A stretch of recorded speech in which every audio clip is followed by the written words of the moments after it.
start. Spin City. Yeah. Spin City on the screen, got the room on 10. Breaking news, panel smoke, then he does it again. The bass in the morning, debauchery at night. He steps in loud and he don't back right. Clip it, post it, watch the chat explode. One more take, then he takes the road. He talks that talk with a grin and a stare. The other side's talking, he already there. Hold up, here he comes. Hands in the air, let the verdict come. No more hush, no more shade. Spin City live and the whole place sways. Spin City, he don't play it safe. Spin City, bringing fire to the face. MAGA on the mic, and he says what he means. Spin City, shaking up the scene. Panels in a circle, everybody wants a turn. He leans in hard, let the hot takes burn. Protest on the ticker, riot in the thread. He talks over the chaos with a raised up head. Yell a little louder, make the point land clean. Cut through the noise like a headline machine. If they come for the room, he comes right back. One more clash and the whole beat snaps. Hold up, here he comes. Hands in the air, let the verdict come. No more hush, no more shade. Spin City live and the whole place sways. Spin City, he don't play it safe. Spin City, bringing fire to the face. MAGA on the mic, and he says what he means. Spin City, shaking up the scene. When the mics get hot and the comments fly, he laughs at the noise and he calls it live. One more round, let the sparks go wide. Spin City standing on the right side. Spin City, he don't play it safe. Spin City, bringing fire to the face. MAGA on the mic, and he says what he means. Spin City, shaking up the scene.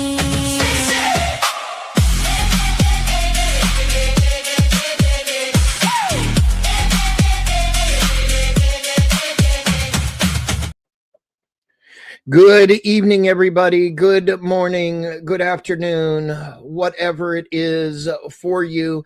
Tonight, we are going to discuss, should people be advocating to overthrow the government? We have Mr. Benjamin Balderson. Mr. Benjamin Balderson, good evening to you, sir. How are thee? Hail, Benjamin Balderson. We have our resident hottie Nova Star in right there for you. We have our resident constitutionalist, Mr. Clay. We have Mr. Hard Talking Toasty. And of course, our ride and die for the win. Good afternoon, good evening, good morning, whatever it is. Mr. Balderson is going to run the stream tonight for both of us. It's his turn, damn it. I'm tired. I'm live all the time. And oh, I'm sorry, we got security as well. So, Mr. Balderson, what say you, sir? Well, I suppose you ought to start out with what prompted this prompt, I guess. What was the impetus to this prompt? Well, what sparked this prompt? Oh, yeah, I guess I shouldn't I? Yeah. So there was a protest in New York City just a little bit ago where the tyrannical dumb fucks and morons and scum of society were out on the street protesting the NYPD gala. They were out there protesting no cops, no KKK, no fascist USA, all the tyranny. And, you know, they kept saying, if you're going home, you know, make sure you go with somebody else so you're not unalived by the NYPD because they are so racist and whatever else. And, you know, so in the chat, in the streamer that I was watching, the prompt just hit me like a ton of bricks. 18 U.S. code subsection. How many bricks is that? Is that What? I mean, Clay looks like he's got to be a good 220. So what's that like 100 Clay? Well, I mean, you know, anybody that can do damage like this.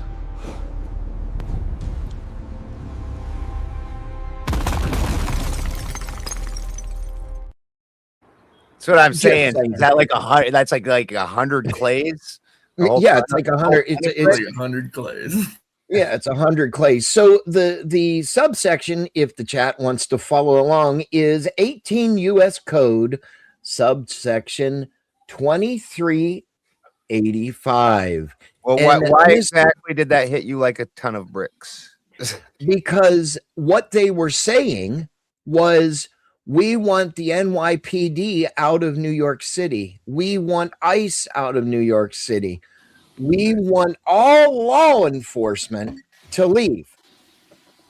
Well, here's the irony of that fucking situation, Mr. Balderson. The very people that want them to leave are the first motherfucking people that they depend on if you come up and you smack them and give them a hard reset with a 2x4. So, I mean, just saying. So to be fair, if somebody hit me with a 2x4, I would probably also, yeah. I don't see how that's very upset don't man. even do it. Don't even doing it. It might hurt a little bit. Well, here's the thing. Here's the thing. In BD, you're gone. I'm not even putting up with your shit tonight. I'm just not. What was that fuck? Oh, but they're the people that actually call the police more than most of us. And it is a very proven fact. I'm just saying, your example, most people would call the police over. If some dude just came up and hit you with a 2x4, you're probably going to call the police. Well, yeah, but if you get rid of all the law enforcement, who are you going to call? Fucking Ghostbusters or a crackhead? Well, I mean, seriously. Well, it's kind of a misnomer the way the system works. And I think, you know, they quit teaching civics a long time ago. So if you got rid of the city police, the entire reason that the city comes up with a city charter is in order to take it away from the sheriff's office. So that way the city has the power over the police and the policing. So like in Minneapolis and specifically, like when they were doing the abolish the police movement and going out and doing those protests, when the Minneapolis mayor was coming out and joining that made me laugh very hard, because the city is the one who holds the charter for the city police. Now, if there was no city police, then that would fall back onto the sheriff, the county sheriff. And then the sheriff. But here's the thing: they're calling, and I understand your logic, right? I mean, that's just the way it works, right? But they want all law enforcement. What they are advocating for is the overthrow of the city and local governments to just get rid of everything. And Clay, you're really going to like this one. Hold on. Go to community control. Hold on. The liberals want to get rid of the very liberal Minnesota government. Yes. They want to get rid of Tim Walz. They want to get rid of Tampon Tim and all that shit. Everything. Yes. Everything. So that is the anarchists. Well, pretty much they want a little bit of anarchy. They want a little polygamy and all the other good things that come along with it. Yes, I said polygamy. You can laugh. It was supposed to be funny. They want community control and community policing. So basically, they want to overthrow their government to get what they want. And one of the statements, the irony was a non-U.S. citizen, or not native born U.S. citizen, supposedly, right? I use that term very loosely, was out there with the bullhorn. and had about 30 other people there and all these coalitions. So that was just not the only thing they were talking about. They were talking about free Palestine, free the immigrants. The war in Iran is bullshit, but they were there to protest the NYPD gala. And every time, like, NYPD is very known for their drum corps and, you know, their bagpipes and everything like that. So every time one of the people would walk by, no blood, no blood on your, all the blood is on your hands. You are unaliving, you are unaliving all of us. There's not many of us left. Our population is dwindling. And then they started walking around with paper mache piggies on That's funny. I kid you not. I kid you not. That's and hilarious. they were busting these things open, so they took markers. I kid you not. I will bring the video up. I will play the video. Oh, fuck. Where they opened these paper mache things, or what would they call them? Pinatas or some shit. Yeah, but they were made into a really bold-faced, snub-nosed pig. And they opened them up, and it had money, like paper money, you know, fake money. And they took markers and paint and just sprayed red paint on them, and saying that the NYPD gala is getting blood money to unalive all of its citizens so their job could be easier. This is why, yes. Where did they write that? What? Where did they write that? On the blood money. That is a long message to fit on a piece of money with paint. That's what I kept saying. But they shorten think that up. You know, brevity is fucking. Well, and here's the whole irony of it to finish the prompt. Guess who was walking down the street as they did their march with them? The NYPD. They were stopping the traffic for them. It was the big, beautiful protest of 30 people. We had to have 7 NYPD officers there to make sure the protesters didn't get 2x4'd. It was only 30 people again? Yeah, it was only 30 people again. Yeah. The big, beautiful protest, all of the resources that they are wasting for this stupid shit.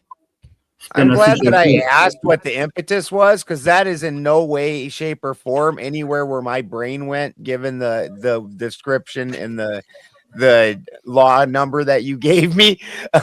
In no way did I think it would be a lame protest with 30 people outside of the NYPD who just don't the NYPD was there. That was the irony. Well, I get the ironic part. Well, it's not really ironic. I mean, bravo to the NYPD.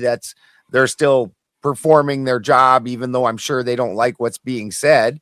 That's what they're supposed to do. And I imagine if it was any other applied for demonstration, that they also would have had to have been there, and that they chose to still do their jobs. That actually is a kind of a +1 to me on the NYPD, and I don't care for cops. But at least they did their job. Here's my thing. Aaron B. Here's my thing. You're going to be protesting the NYPD. Why in the hell would you want the NYPD to stop the traffic for you, make sure that they're not getting the shit beat out of them, et cetera, et cetera, et cetera? But you're walking around with piggies full of fake money with red spray paint all over it saying blood money.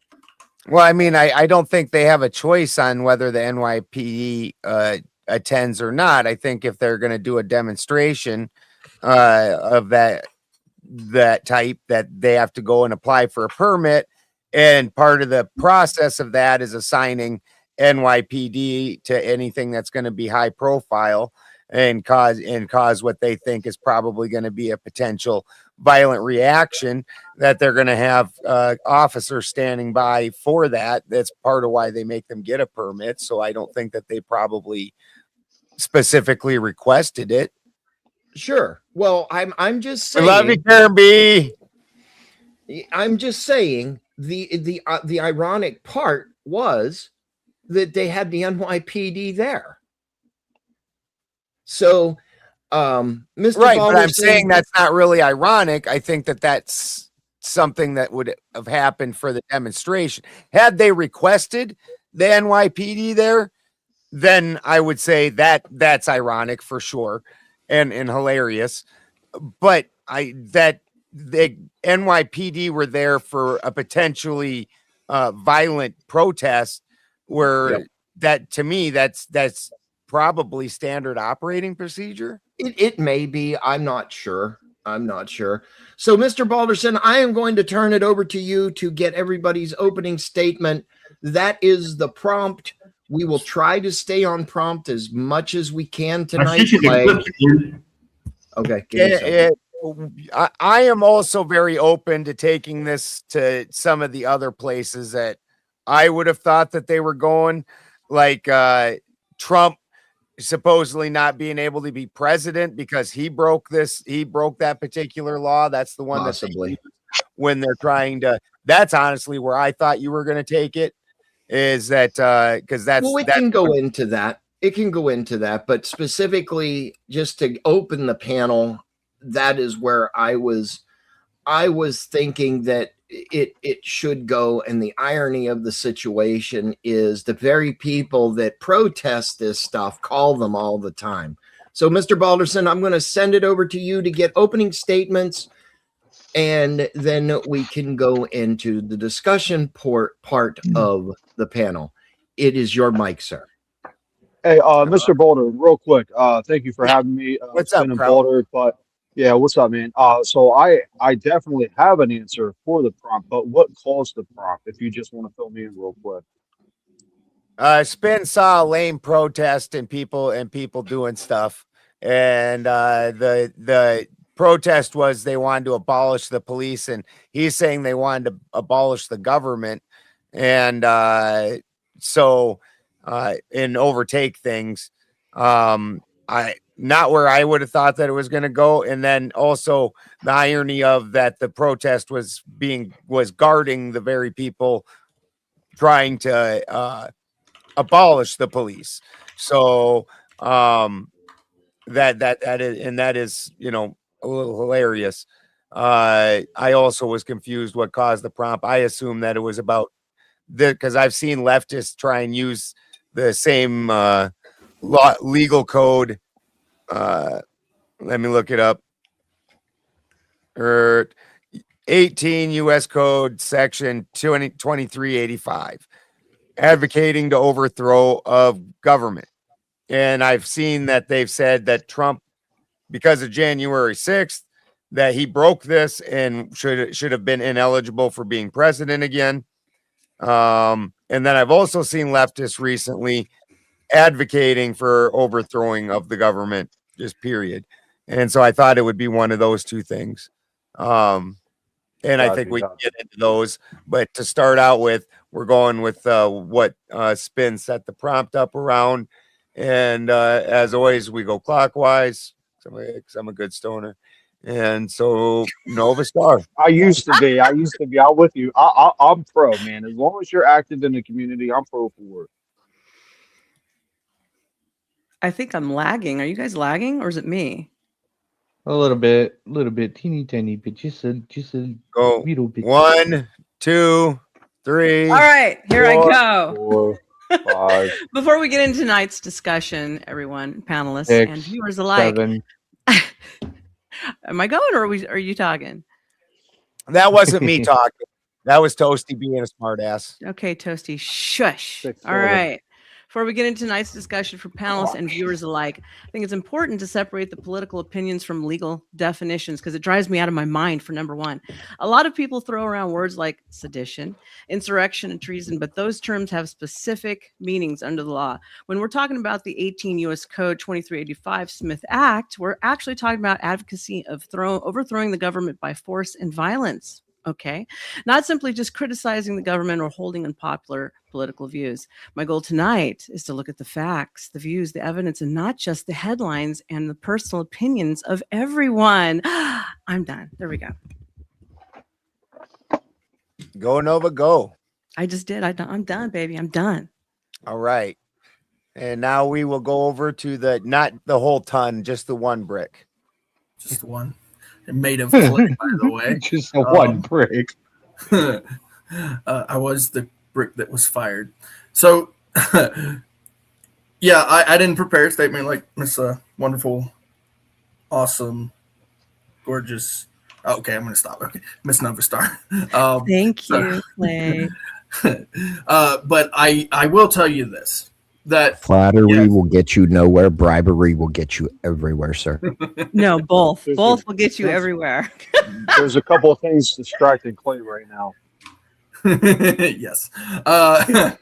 So, yeah, much like Nova said, you know, the law is the law, whereas your opinion is something completely different. And when we're talking about specifically the law, people don't agree with a lot of the laws, and I get that part. But if you're going to advocate for a specific change that you want, just throwing out legal terms without understanding what those legal terms are is going to land you in the ocean of stupidity with the rest of us out here in normal land. So when people are talking about sedition, when people are talking about treason, when people are talking about, you know, seditious things, that people are advocating that these are what is actually happening, and they're absolutely wrong, right? That can be a problem. But also when advocating for these types of things and not knowing that they're actually treason, like overthrowing the government actually is treason. Overthrowing the government or talking about it could be a crime, or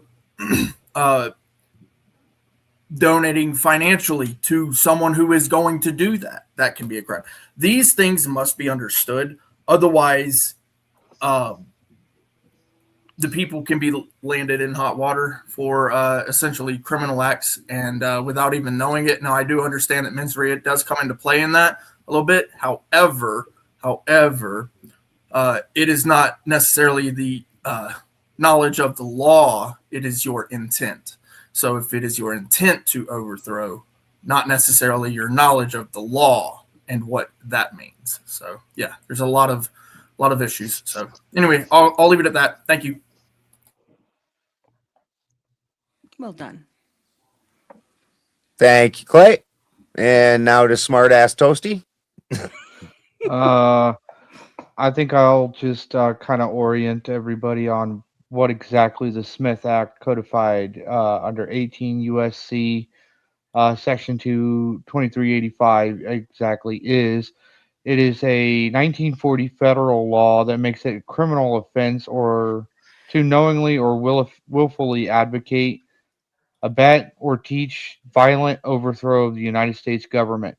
It also penalizes organizing or joining groups that promote overthrowing the government. So basically what this means is, or at least what I think it means, or what I believe it means, is that if you go and you join Antifa, or you go and you join any of these people who are saying no kings or no ICE or any of these things, they're essentially trying to overthrow parts of the government, and you could be lawfully labeled as a domestic terrorist. And I will turn it over to whoever goes next. Thank you, Toasty. And Kraut Mick. Yeah.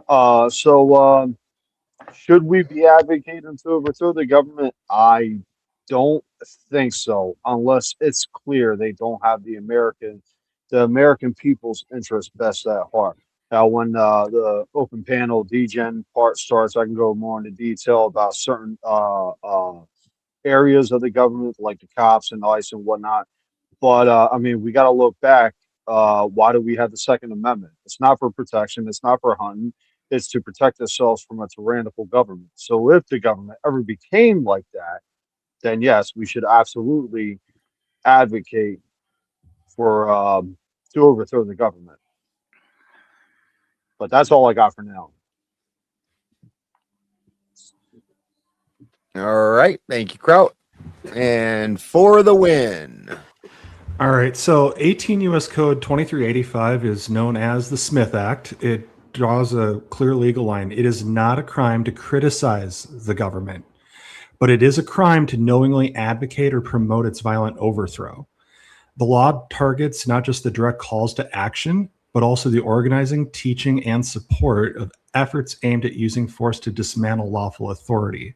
At the same time, it stands balanced against the First Amendment, ensuring that only speech tied to real intent and imminent violence crosses into criminal territory. So I think in that last part, that's kind of the key distinction on all these things, like when Toasty brought up Antifa, these groups and such like that. You're going to have speech that's protected, but you have to go like almost above and beyond to prove that there is willful intent to overthrow the government. That's all I got, Ben. Thank you for the win.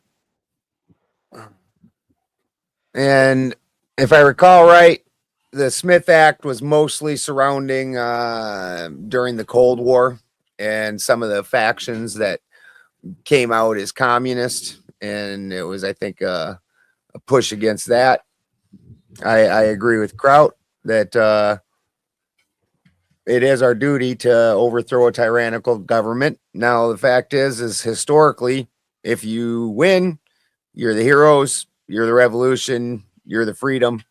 If you lose, you're the traitors. End of story. You get what traitors get. So history is very much about who won or who lost. Balder, can I add on that? It's real quick, just to add to the point that you just made. That's why when we fought the British, the people that aligned with the British that were in the nations were called loyalists. They weren't really loyal to the American people. But yeah, I just wanted to add on that. Right. And we were absolutely treasonous until we won. Yep. When we won, we went from being traitors to being our own people, and they're the heroes of the new America. And if they lost, though, they were definitely hanging for traitors, for sure. Every leader, every person that we celebrate as a founding father was going to swing for that shit. There's no doubt. And I think the key word in all of this is the word overthrow. There has to be some sort of success in that nature on that behalf. And when you actually read the code, it says in the end of the first paragraph, of the government of any political subdivision therein by force or violence, or by the assassination of any officer of any such government. So you have to be successful to some degree. So my question is, well, what about an attempted assassination? They didn't succeed, but they tried. Is that aiding and abetting at that point?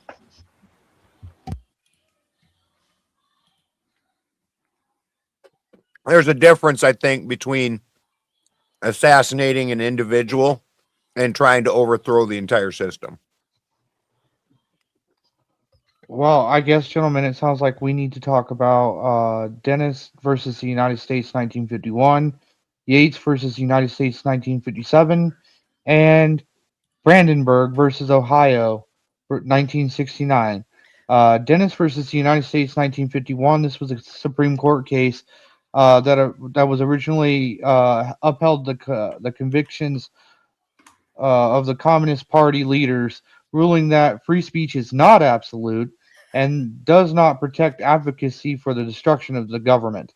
Yates versus the United States in 1957, the Supreme Court ruled effectively to scale back the power of the Smith Act, ruling that advocacy must be linked tied to a specific call for action to violently overthrow the government, meaning it has to be much more direct, like destroying government property and so on and so forth,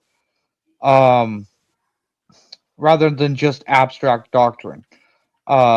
Meaning, like, if you're just talking about communism, that's fine. But if you're like going out and you're destroying government buildings, you're torching cars, you're jumping on stuff, you're hurting government agents, so on and so forth, it has to get much more direct. The Brandenburg versus Ohio in 1969, the court further refined this test, establishing that speech is protected unless it's directed to directly inciting imminent lawless action and is likely to produce such actions. And I'd also like to point out that just because you have the 2A, that does not mean that the government does not have a right to brand you as a domestic terrorist. You know, And try Toasty, you in court. I love it when you talk court. I am fucking listen. good at talking court.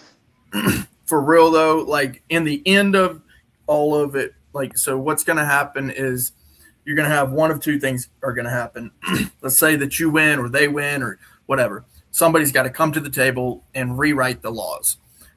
In either case, it's either going to be a legislation or it's going to be the court, right? Typically what happens, especially if you lose, is it's the court. So if the court gets a hold of you, these precedents will be what's going to be in play. So understand that if it is a thing that you're going to do, right, blah, blah, blah, you lose, guess what? You go in front of the court. So this is what's going to actually apply. Now, if you win, sure, everybody comes to the table, the laws get rewritten. That's a whole different scenario. Anything can happen at that point. But those points right there that you brought up, right, in reference to speech and discussing topics like this, what would be allowable would be anything that essentially is not the intent of overthrowing the government, right? So if your actual intent is to cause real damage to the point of actually overthrowing any one of the governments chartered throughout the United States or the entire United States government itself, then you are going to be labeled as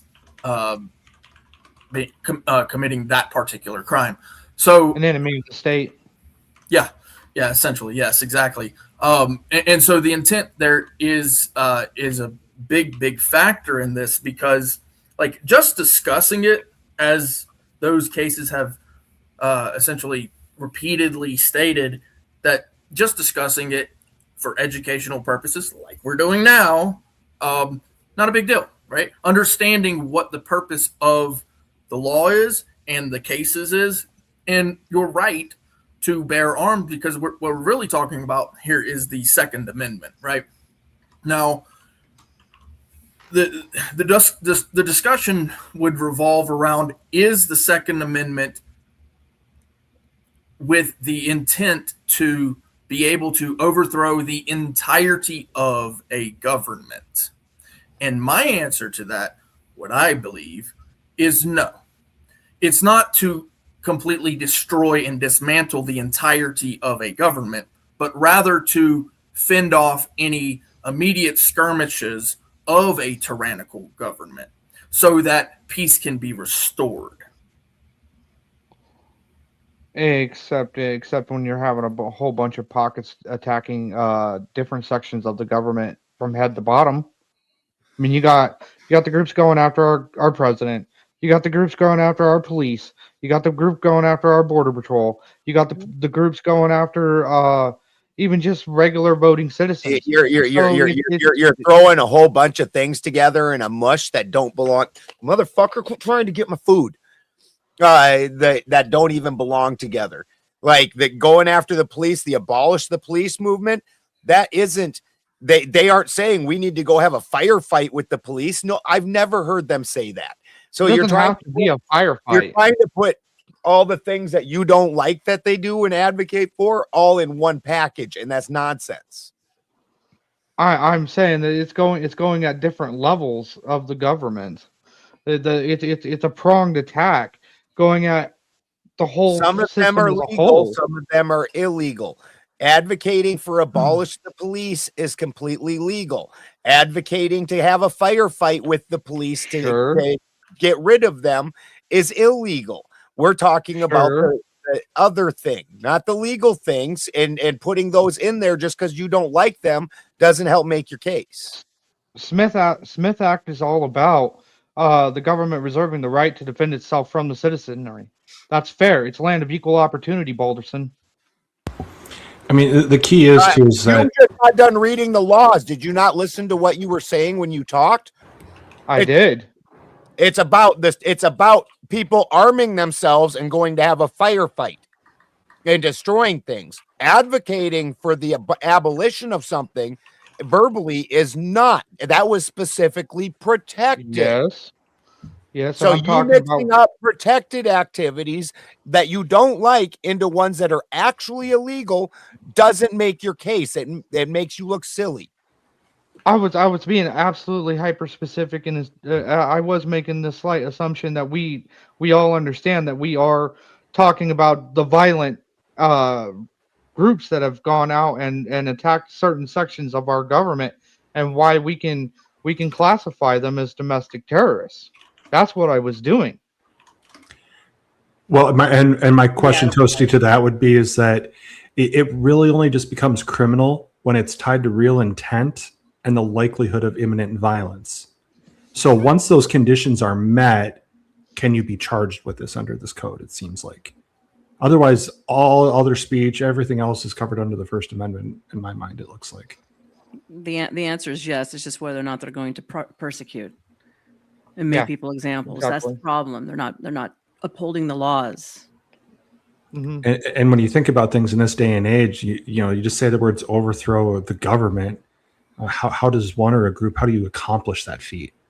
Like, to me, like if this was to be employed or penalize someone, it almost has to be like a bad actor within government already doing something like Watergate, for example, going after someone like that in that regard.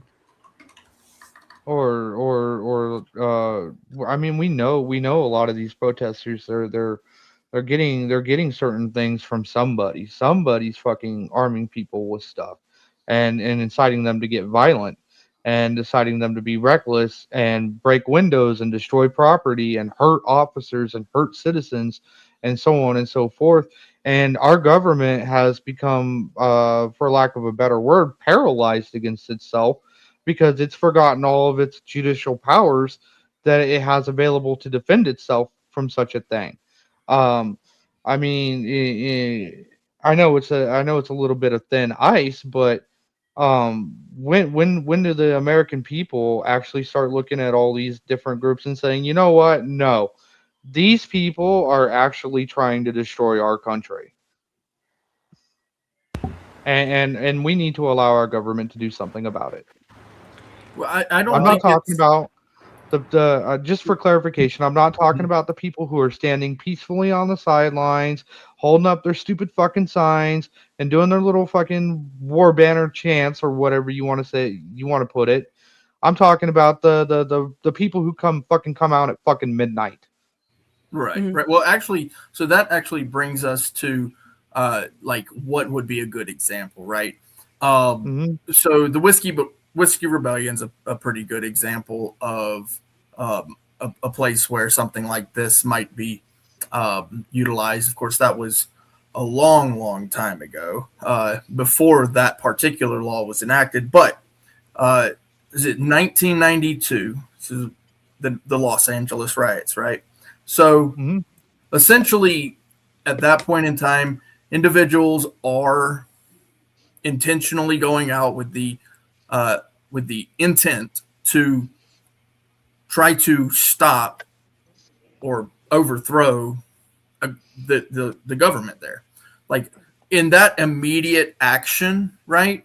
Like in those immediate threats of real damage, harm, violence, those instances, they could charge individuals with crimes like this. Now, probably a lot of people about the Rodney King riots. Probably 92, right?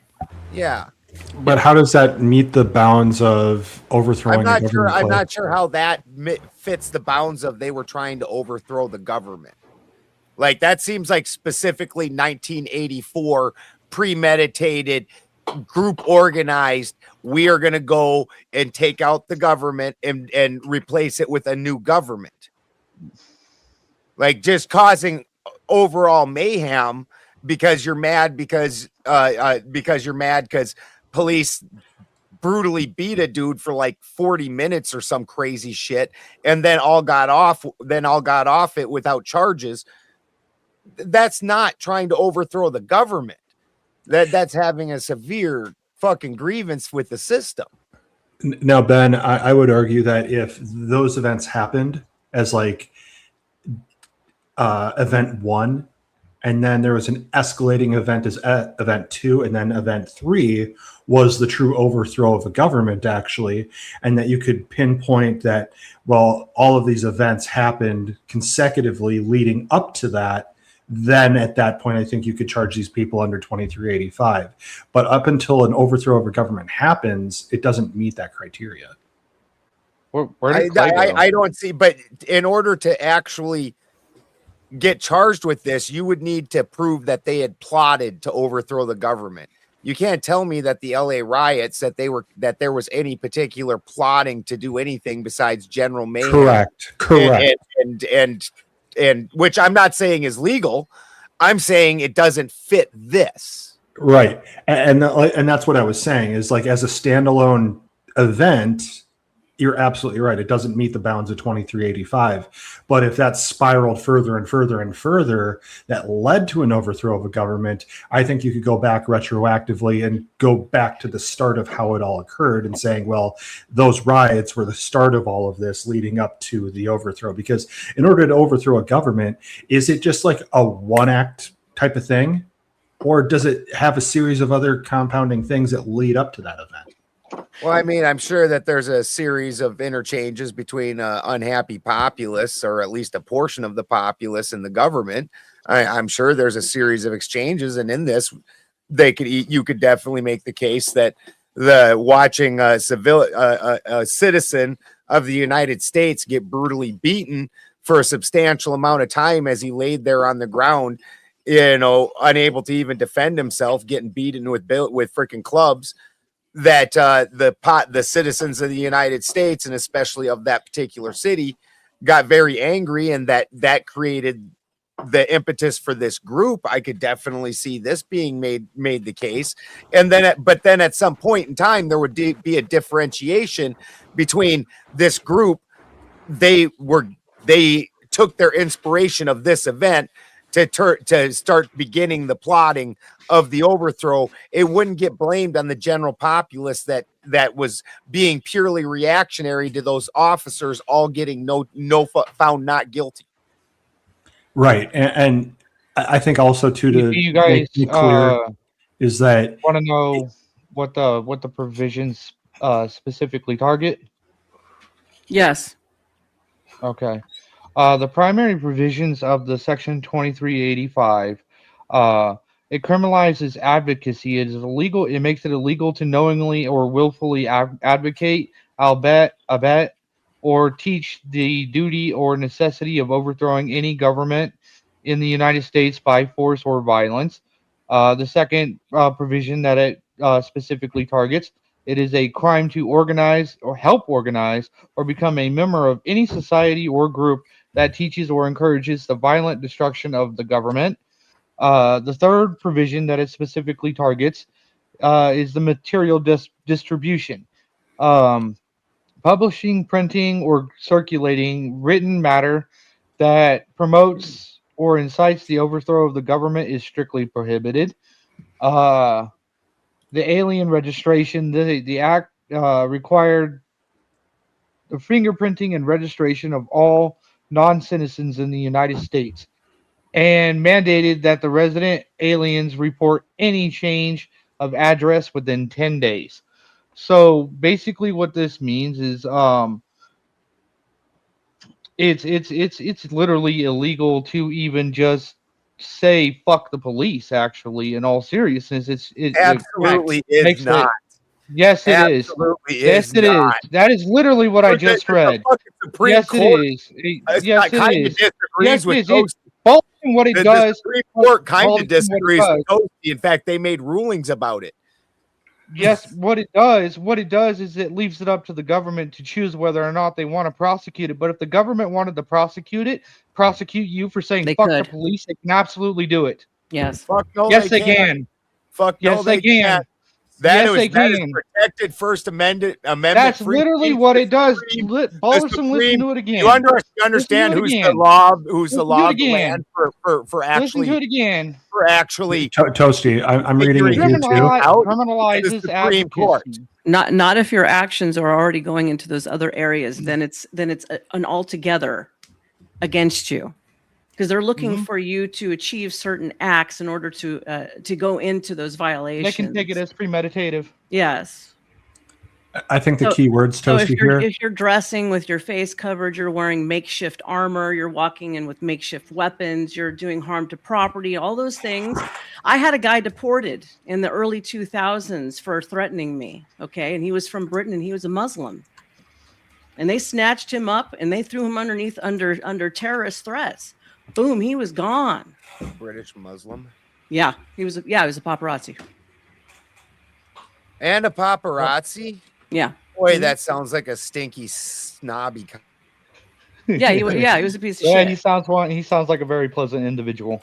Oh yeah, he was very pleasant. So so you have all of these things that are we're just not using the laws. That's just basically what it is. And they're fudging the line so that way they can choose whether to do it, whether not to do it.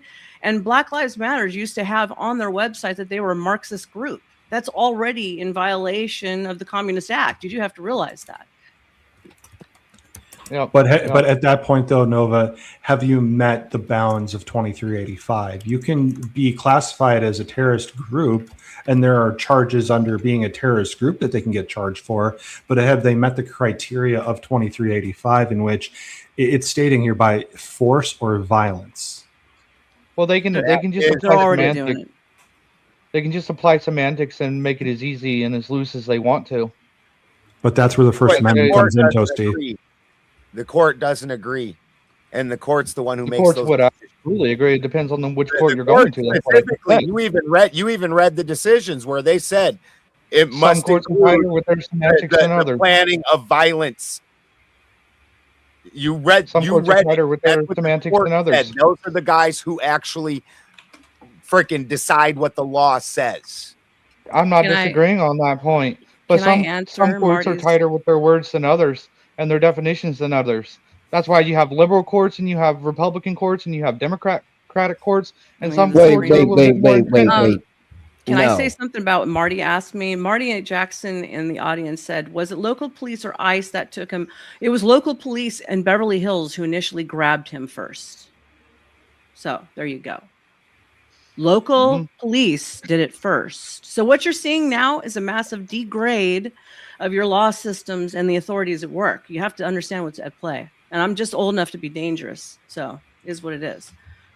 You even said it yourself the other night, Balderson, that the government and the courts and everybody, they like to sit there and do all this fucking wordplay so that they can do whatever the fuck they want. And the courts have already put precedent on this. Violence is a specific thing. Are we going to play the liberal games where we? Yeah, we're pretend trying to like make words speech aren't what they violent mean? currently. Balderson? Violence specifically is a specific thing, so they need to specifically advocate for that. That's what the court said. They need to coordinate, and put they're out trying to flyers about it. It all has to be surrounding. There is impending violence. Correct. And we're trying to make words be classified as violence. That's what they're trying to do. It's protected So that under they the can go First after Amendment, anyone they Toasty. want. You're taking the liberal side on words or violence. Is that what we're doing, Toasty, to try and win your point? That's why they need all the safe spaces and shit. We're talking about liberals, Balderson, specifically. Well, liberals they and haven't what they're changed doing. words to violence, have they? They say the dumb shit just like you are right now, but it doesn't fucking mean fuck all because violence includes violence. Words are not violence. Depending on which court you're going with. all courts agree with that. No courts think words are not true. violence. That's Damage not to true at all. property counts. And I think where it does say, you guys, it does say that it's about the overthrowing or destroying the government of the United States or the government of any state, territory, district, or possession thereof. So when we think of overthrowing the government, I think we always think on a federal level. I think it's easier if you take it on a micro level and take it on a state level first. Yes. Like how would you overthrow a state, for example, you know? And in my mind, you know, offhand, what we're witnessing in California right now with these elections, let's watch on how these votes come down and everything. I think that could easily fall under 2385 of overthrowing California's government by not allowing the duly elected people elected if the elections truly are stolen. I think that would meet these bounds with it. Because it's by force. It's not the violence aspect. It's the force of their nature. I was thinking state by state. I wasn't thinking federal. Can you apply force without violence? If you're under the code, if you're propagating literature, advocating for it, even though you're not strictly involved in it, yeah, you fall underneath it. So let me say real quick. I think everybody here, well, not everybody, I think Boulder, Nova, and Toasty have good points, and I agree with all y'all on separate things. But to make force, it has to be. I mean, if people reject that force, the only way you can make that force happen is through violence, regardless on where you stand at.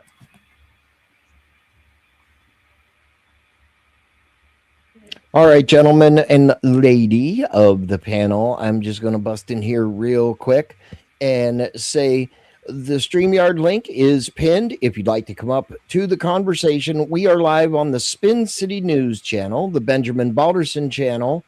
We are also live on spincitynews.com.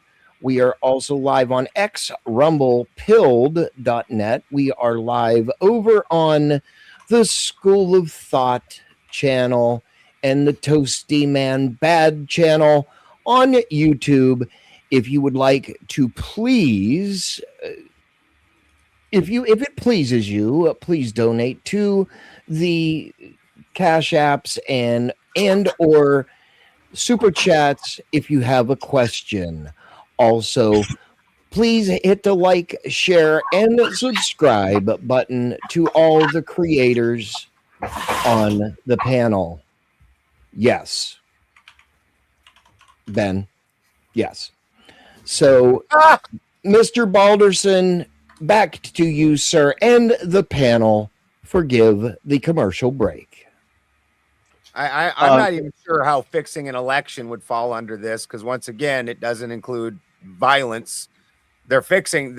I wouldn't disagree that there's definitely election cheating here, mad election cheating, but that I don't see where this fits under that. They aren't trying to overthrow the government. They're trying to fix an election. They still want their government to remain intact. I think the subversion distribution. The subversion of the vote, Ben, I believe would be considered the force argument under it. It's not violent force, but it's still force to not allow the will of the people that wanted what they wanted. They chose otherwise. I think that would be the considered violent force. rhetoric. The violence was very specific in their decisions. Not the word force wasn't specific. The word violence was specific. Material distributions, dude. I disagree. But it had it listed in there. Those material distributions would have been for advocating violence. Mm-hmm. You guys are Advertising that part it, out using when that's speech? all part of the decision. Just distributing materials that are, say, Marxist, that's perfectly legal. I mean, here in Wisconsin, they ransacked the Capitol here back in 2010 over Scott Walker's decision of mandating teachers and such to be able to actually make some of their money go towards health insurance, and they were pissed about that. But they were protected under the First Amendment because they were there to air a grievance ultimately. So in that realm, it doesn't meet the standards of 2385 because you're not overthrowing a government. They still went to a Capitol, did what they did there that day. Could there have been other criminal acts that were done, absolutely, but I just don't think it meets the standards of 2385.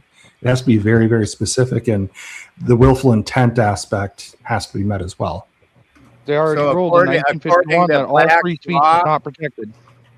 According to Black's law, defines violence as the abuse of force, or that force which is employed against common rights, laws, and public liberty. It is legally synonymous with physical force and includes both actual bodily harms and actions used to intimidate or overawe someone with the apprehension of personal injury.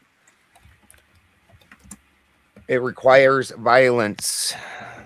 That's not force. That's why the left wants to get hate speech categorized under it, so that way they can use the hate speech clause to go after anybody that they want to and deem them. Again, are you on the left, Toasty? Because you seem to be advocating for the same exact thing. So I'm not sure why you're criticizing the left. What do you mean I'm advocating for the exact same thing? I'm against it.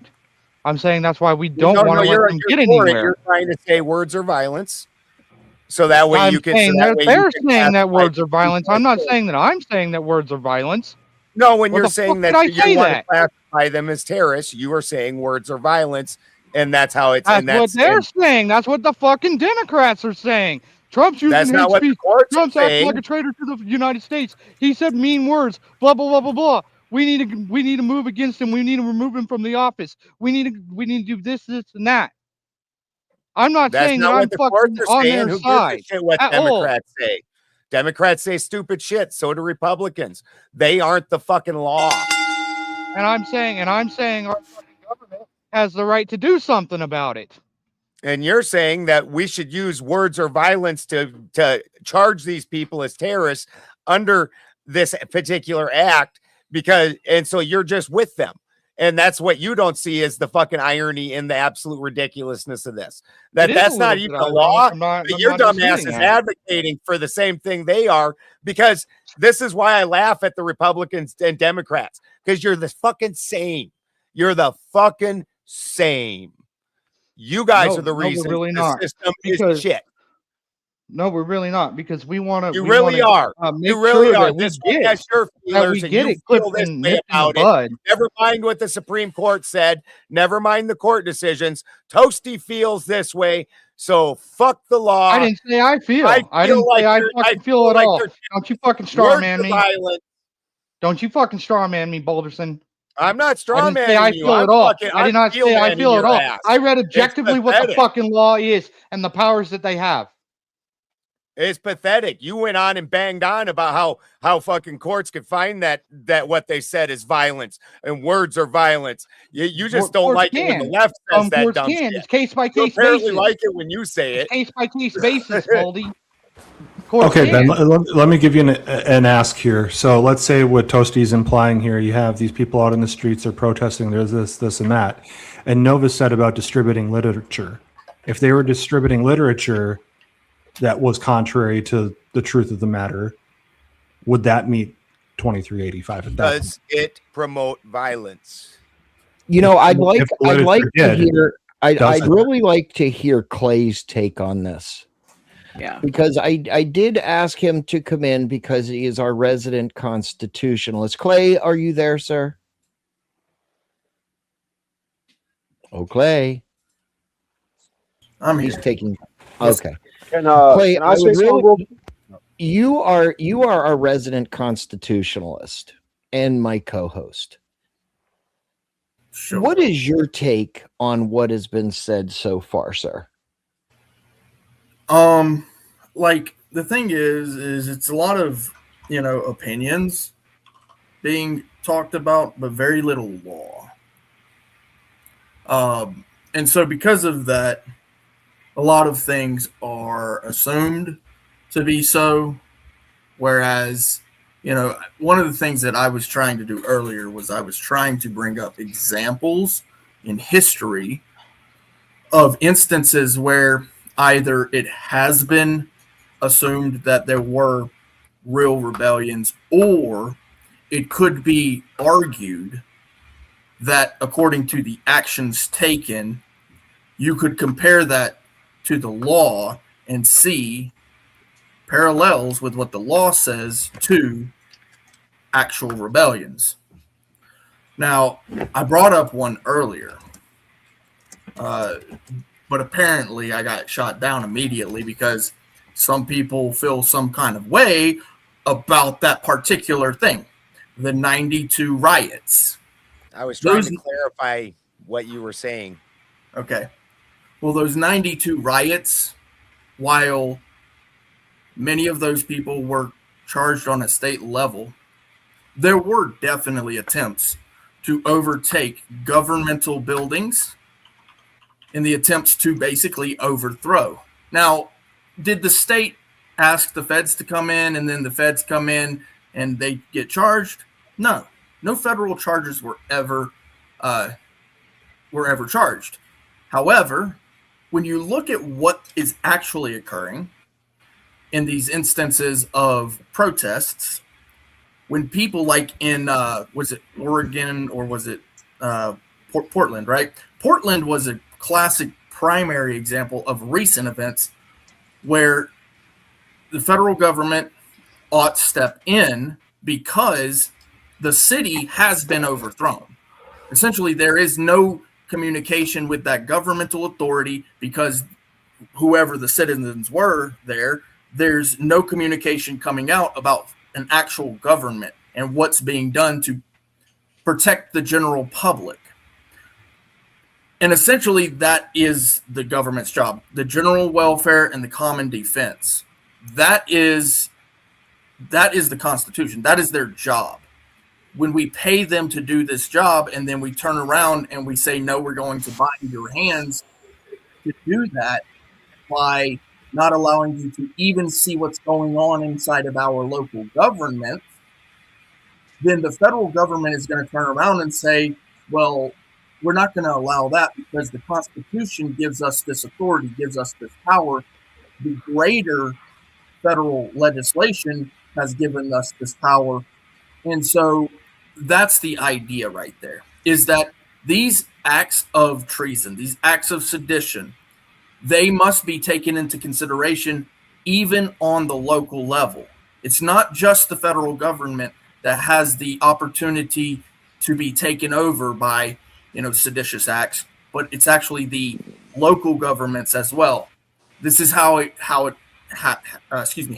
But that's my take on it, because you have to take into account the law itself. It's one thing to say these people are doing things that I don't like, and those things are crimes, but it also takes into account whether those things are with the intent to take over even a local government. Did you guys come up with any examples of what you thought would be sedition, what wasn't? Because I really was in and out so much. I mentioned the Whiskey Rebellion, and then I also mentioned the 92 riots. But there are countless other instances throughout history that have been noted to be rebellions. The 92 riots, if you're going to count that, then we count them J6 too. I mean J6 was an attempt to really take over the government, right? If the riots was to take over a police station here, J6 was an attempt to absolutely steal the election and take over and run the government. That should have been talked about. I wouldn't call the Rodney King riots a insurrection, though. I was at the one in Seattle. It got rowdy, it got violent. They destroyed some property, but they weren't trying to overthrow the city or anything. I agree. I do remember a police station that they burned up. Took over police stations, correct. So, but I would agree with you. I wouldn't consider it overthrowing the government or anything seditious.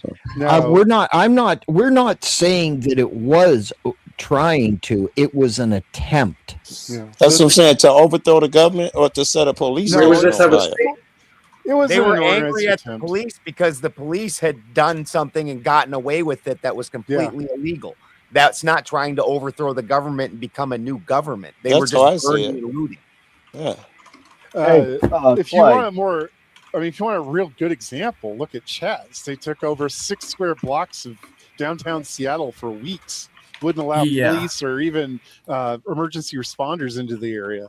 We don't even know what happened in there because That's nobody dope. was allowed inside. I don't know where You you know said that that. I'm not familiar with that story. The We do You know Capitol they Hill brought back Autonomous Zone? segregation. Chaz Chop in 2020? Portland. No, it was in Seattle. Was it Seattle? Oh yeah, Chaz Chop. The story about Yeah, where the they Capitol took over Hill that. The Autonomous Seattle Zone. Autonomous Zone. That's what it's Or called. the Capitol Hill occupation protest, I think they turned it because they realized autonomous zone sounded a little bit too close to an insurrection. Maybe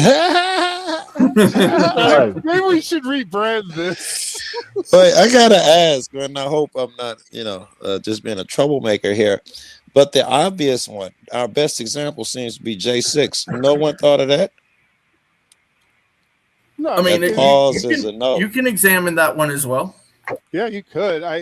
I'm surprised think you you're- guys haven't. Which I'm- God. just makes this shit interesting because it makes me think that you guys have in your head, if not out loud, and determine it doesn't fit. I think it's got some good stuff worth discussing. Yeah. It's not that I'm sick of relitigating. I mean, January there were 6th literally every people day. charged. There were literally people charged with those types of crimes. Yep, So. seditious conspiracy with. So that some of one you do cowboy agree guy. that it was not just Not that they that were it was, charged. no. I'm wondering if you guys agree that it was a overthrow or attempt at an No. overthrow or whatever. No, No? I think it was a protest that got out of hand. There was some people that got way out of hand. I don't think they it were- rises to the level of insurrection though. There wasn't any kind of organized effort to really take over anything. They just seemed to want to get Yeah, in, and they didn't know what to do. And a lot of You it might was be- a lead, There was- like there a was- there lead was no effort intent. too. You There might was be a lot of it forgetting- was- there was no Why- intent to completely remove the government as a whole. Do you remember what they were trying to stop? They were trying to stop the election. Yeah, but they weren't trying to change it from the United States of America to the United States of fucking Bangkok or some shit like that. Yeah, and Wait. No, it doesn't have to be taken over to nothing foreign. We don't have to go there. If the existing government that's exactly what this act does. That's what it protects against. And Joe, this That's why does go back to what J6 Ben was would not be saying too. considered. Wait, I need to know if what he's That's saying is also true. why too. the 92 riots would not be considered. Exactly. I also don't think January 6th falls under this, but I don't think the 92 riots do either. Let me give Neither some do I. evidence why I think January 6th would. The most important thing we have to remember is the purpose. Stop thinking about what the people did. What was the purpose? It was The because purpose was just to get a recount I was of the about to vote. say, I was about to give my opinion. Wait, on what the purpose was. wait. Clay, Yes, sir. please clarify what January 6th was really about. So January 6th was about verifying the electoral votes. That's what the intent was. Okay. Right. Now it could be argued that it was intended also to slow the process so that the votes could be counted properly, which could be election interference, maybe. Of course, you'd need to prove intent there as well, but it was not with the intent of overthrowing it. It was with the intent, from my perspective of what people were saying that were involved in that they wanted to verify the election results properly. Here's why I'd say it was an overthrow, because Trump didn't want to verify the election results. He called Yes, up. he did. Excuse me. Yeah, he did. Excuse me. Yes, he did. You guys Hold on. let Clay, That's why he let wanted Clay to go. recount. You guys Toasty, totally let him interrupted me to finish. let Clay go. Right. Toasty, let him finish. Also, I want to say, stuck in New York from over on pilled.net. Good to see you, sir. Welcome. I will get you in there. Go ahead, Joe. That's a great handle. Stuck in New York. That's a good handle. Here's the reason that the best reason. I got more, but the first one I'd like to talk about is Trump didn't try and get a recount or something. He called up 7 different, I think it was 7 different states, and pressured them to change, give a different electoral. Then he called up, I think Pence was in at the time, and told him, don't certify the legitimate results, put mine instead. That's what it was No, he did about. No, he Small did point of not. order. He did try to push for some recounts, but he got shut down every single time. Wasn't even allowed to make his case. It was just like, What nope, about him picking his count's own done. electorates? He sent his own electorates Hey, there. Don't you he remember? did, He called but that's been done before. yeah, That's got precedence. Like, that's not the first time it's happened. that's It's not really unusual. Can you- I think it was I a wa- I- I- I bad wanna strategy, talk to but Clay. it's Hold got on, precedence. one at a time. Sorry, go ahead. That's how it goes here. One at a time. Go ahead, Ant. No, I was done. I finished. Okay. Go ahead. I'll Kraut. give. Go, Kraut. All right. Well, first, I think, and I'll ask Clay because I know he's pretty knowledgeable and he's got a computer like me. We have to look up the definition of what overthrowing the government actually is, because there's a distinction between fighting against the government, like the prohibition, and trying to overthrow the government. So, Clay, if you will take a few seconds to actually look up the definition for that, and then you can go from there. Yeah, sure, I could do that. So it would be forcible Right. subversion, destruction, or removal of an established government's lawful authority and sovereignty. So I'm going to do it one more time. Forcible subversion, destruction, or removal of an established government's lawful authority and sovereignty. All right. Okay, two And I things. agree. Hold on. I agree with that definition. Now, a couple things. I don't believe Black Lives Matter made a difference. I believe Antifa is a terroristic organization, but I don't believe even those could be classified as an entity trying to Attempted overthrow the overthrow. government. Like January 6th can't even be classified as that. Like there's no 92 can't even be classified on it with the definition that Clay Jason give. You can fight against the government, but all in all, in order to start to overthrow the government, you actually have to start in your state and get the National Reserve on your fucking side, because every state holds two militias: the National Reserve and individual citizens. National Guard reserves are part of the main body. Like the Army reserves belong to main army. The National Guard belongs to the state they're in. Yeah. Yeah, That's but the correct. National Guard is technically a militia. Yes. No, well, yes and no, because it belongs to the state. And when they talk about the militia in the Constitution, they're talking about fighting age men between 17 and 42 in the era of the Constitution. But in modern parlance, it's basically any adult. Yeah, All right. but I'm sorry, yeah, that came out wrong. I didn't mean that they sounded like a.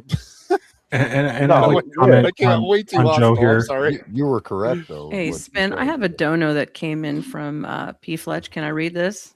Yep. And then we're going to go to the one on the screen. Go ahead. Okay. P. Fletch said the Battle of Athens, Tennessee should be studied more in terms of lawful citizen militia deployment. Thank you, P. Fletch. Thank you there. Thank you, P. Fletch. Wildcard Worship over on the Benjamin Balderson channel brings the big two. How many panelists admit to being a slave to Jesus? And before the panelists respond, I'm going to be very fucking clear to everyone. If I see another thing about what they want to do to one of my panelists, you're banned. Period. Oh, they're fucking simping for Nova, bro. I fucking- saw that. Like they need to get a fucking wife or something. Wait, they're not simping for me. What the hell's going on? in this Hold on. chat, Hold on. man? I'm talking. Seriously. I'm talking. My apologies. My panelists are here to entertain you. I don't want to hear about how your dick's getting fucking hard or what you want to fucking do to my panelist. It will not be fucking tolerated, period. So that's going to set the precedent tonight and any other night. Period. Serious. It will not be crack fucking jokes behind tolerated. that one. It will not be tolerated. Benjamin, back to you. I am an Odinist. Jesus does not exist in my system. So no, not so much here. Nova? Jesus is a five. I'm waiting for him to finish. Are you done, Joe? I'll go in after you. Go ahead, Nova. He calls us all brothers in Christ, because he said there's neither male nor female, bond nor free, Jew or Gentile. So, honey, I'm a brother. I'm not a slave. So there we go. Stuck in New York. I like Do you her have a answer. response for the super chat? I'll go with her answer. It was good. Thank you. Toasty man bad. I'm sorry. What's the question or whatever? The question, Wild Card Worship over on the Benjamin Balderson channel sends the big two and says, how many panelists admit to being a slave to Jesus? Do you have a response? He's a humble God. He doesn't take slaves, but he will accept followers. Kraut? Yeah, to imply that we're slaves to, and I'm a Christian, but to imply that we're slaves to Jesus is implying that God gave us no free will, and that's just not true. Well, Clay. That's stupid. Clay, your response. Yeah, Jay's is my friend. We're friends. Jesus my friend too. Jesus my big homie. For the win. I'll defer to Nova's statement, but it could say follower, brother, but certainly not a slave. That's the word I think that's tripping up everyone here on the panel. God's I think that word was put there on purpose. That was kind of the statement that was being made, I think. Yeah, it's a trap statement. Yeah, but slaves have no free will, and God gave us free will. So I don't even understand that statement. It's probably a liberal trying to sound smart as usual. It backfired. Or an atheist. I can give you the answer, yes, but that's only because I actually do the work. Like when it talks about being a slave for Jesus in the scripture, it's talking about actually going out and doing the preaching work. There's that part, right? Slaving for Jesus. That's what it means to be slave to Jesus, and it's not the whole, now I'm saved and all that, and learning about Jesus and all that. That part about being a slave to Jesus is about the work. Like if you're not working, why not just call it work or labor then? Why call it slaving? Because that's got a very negative connotation. Yeah, because Clay, with that definition you just gave, you would say everybody that works is a slave to the government. Well, because the word slave is also synonymous with serving, servant, that sort of thing. The word slave didn't I would exist. slightly disagree with that. They had a whole different word for it. Well, you might disagree with it. It's just the reality of things. You might be a servant to Jesus, but you're not a slave to Jesus, because you can leave Jesus at any time you want. He does not. I don't recommend that. Sorry, sir, you cannot leave Jesus. I don't recommend that. I don't think you can. I think it's in your. If you're really a kid of God, it's in your DNA. You don't really have choices. You don't even have those desires. And I would say more of you. I missed it because my phone went out and I was switching phones. But most of you guys are slave to Jesus. I'm sure you rebelled heavily. If you think of Jesus, you probably misidentified him like you do God and all of that stuff. Hold on. How are we slaves to Jesus? I was about to say, if Jesus is vibration, which is mercy, forgiving, unconditional love, those things, strive and be better, do better, love thy neighbor. If these things are Jesus, you chase those. Probably some of you chase those under a different name, but you would have found Jesus, but you'd be calling him something else. So is the question slave to God or slave to Jesus? I've kind of forgotten. Jesus. Okay. Definitely not a slave to a dead 2,000-year-old Galilean Jewish street preacher. Well, I mean, basically, easy. Nothing I said is false. Well, I have good reason, right? Is that you? That laugh is so fucking annoying, man. Come on, that's Joe. I continue to slave because he did me good, and he's never done me wrong. So for those very good reasons, I choose to continue to slave. I mean, why would I go against something that is a good thing and that never does me wrong? Well, It's not semantics. the What's the action. definition of a slave? We got to talk semantics here. What's the Clay, definition of a slave? I it's think not can't what's what that walk you're away doing, when it's you what want. you're calling it, right? It's not there's no problem with what you're doing. What you're doing is fine. It's just what the word you're using to describe it. In today's parlance, I would suggest updating to something like work or labor, because Well, I mean, slaving has okay, a how about very this? negative connotation. Even You don't even want to with say the, like, I'm sorry, go ahead. even with the comment that was just pulled up, right? So, are you like if you claim somebody to be your king, right? Because that's essentially what it is. He is my king. You are essentially completely subservient at that point. That's just the way it is. Like Is that a fair that's analogy? That's not the way Submitting to heathens authority live, is and not the Howard's a same as heathen. I know slavery. it's not a heathen thing. That's never That's been not a the way thing for heathens live. heathens. Yes. We're free men. We are free Yeah. men. Yeah. We Yeah, choose whether Submitting we right. follow. also, We Yeah. choose whether we follow the But Jarl's you can't choose decision to. or Yeah. not. But you can't choose Well, to hold not on. die. submitting Hold on, to an Clay. Again, authority with does your not make you a example. slave. I mean, you Clay, can't again, choose with your to not example, die. given- You have to die at some point, right? That's biological reality. Yeah. So that's That's biological not. reality. That's nothing that's being inflicted upon you. It's just So the what, way the what world. happens to you after you die? Don't know. Haven't died yet. Yeah. Well, I believe something else happens.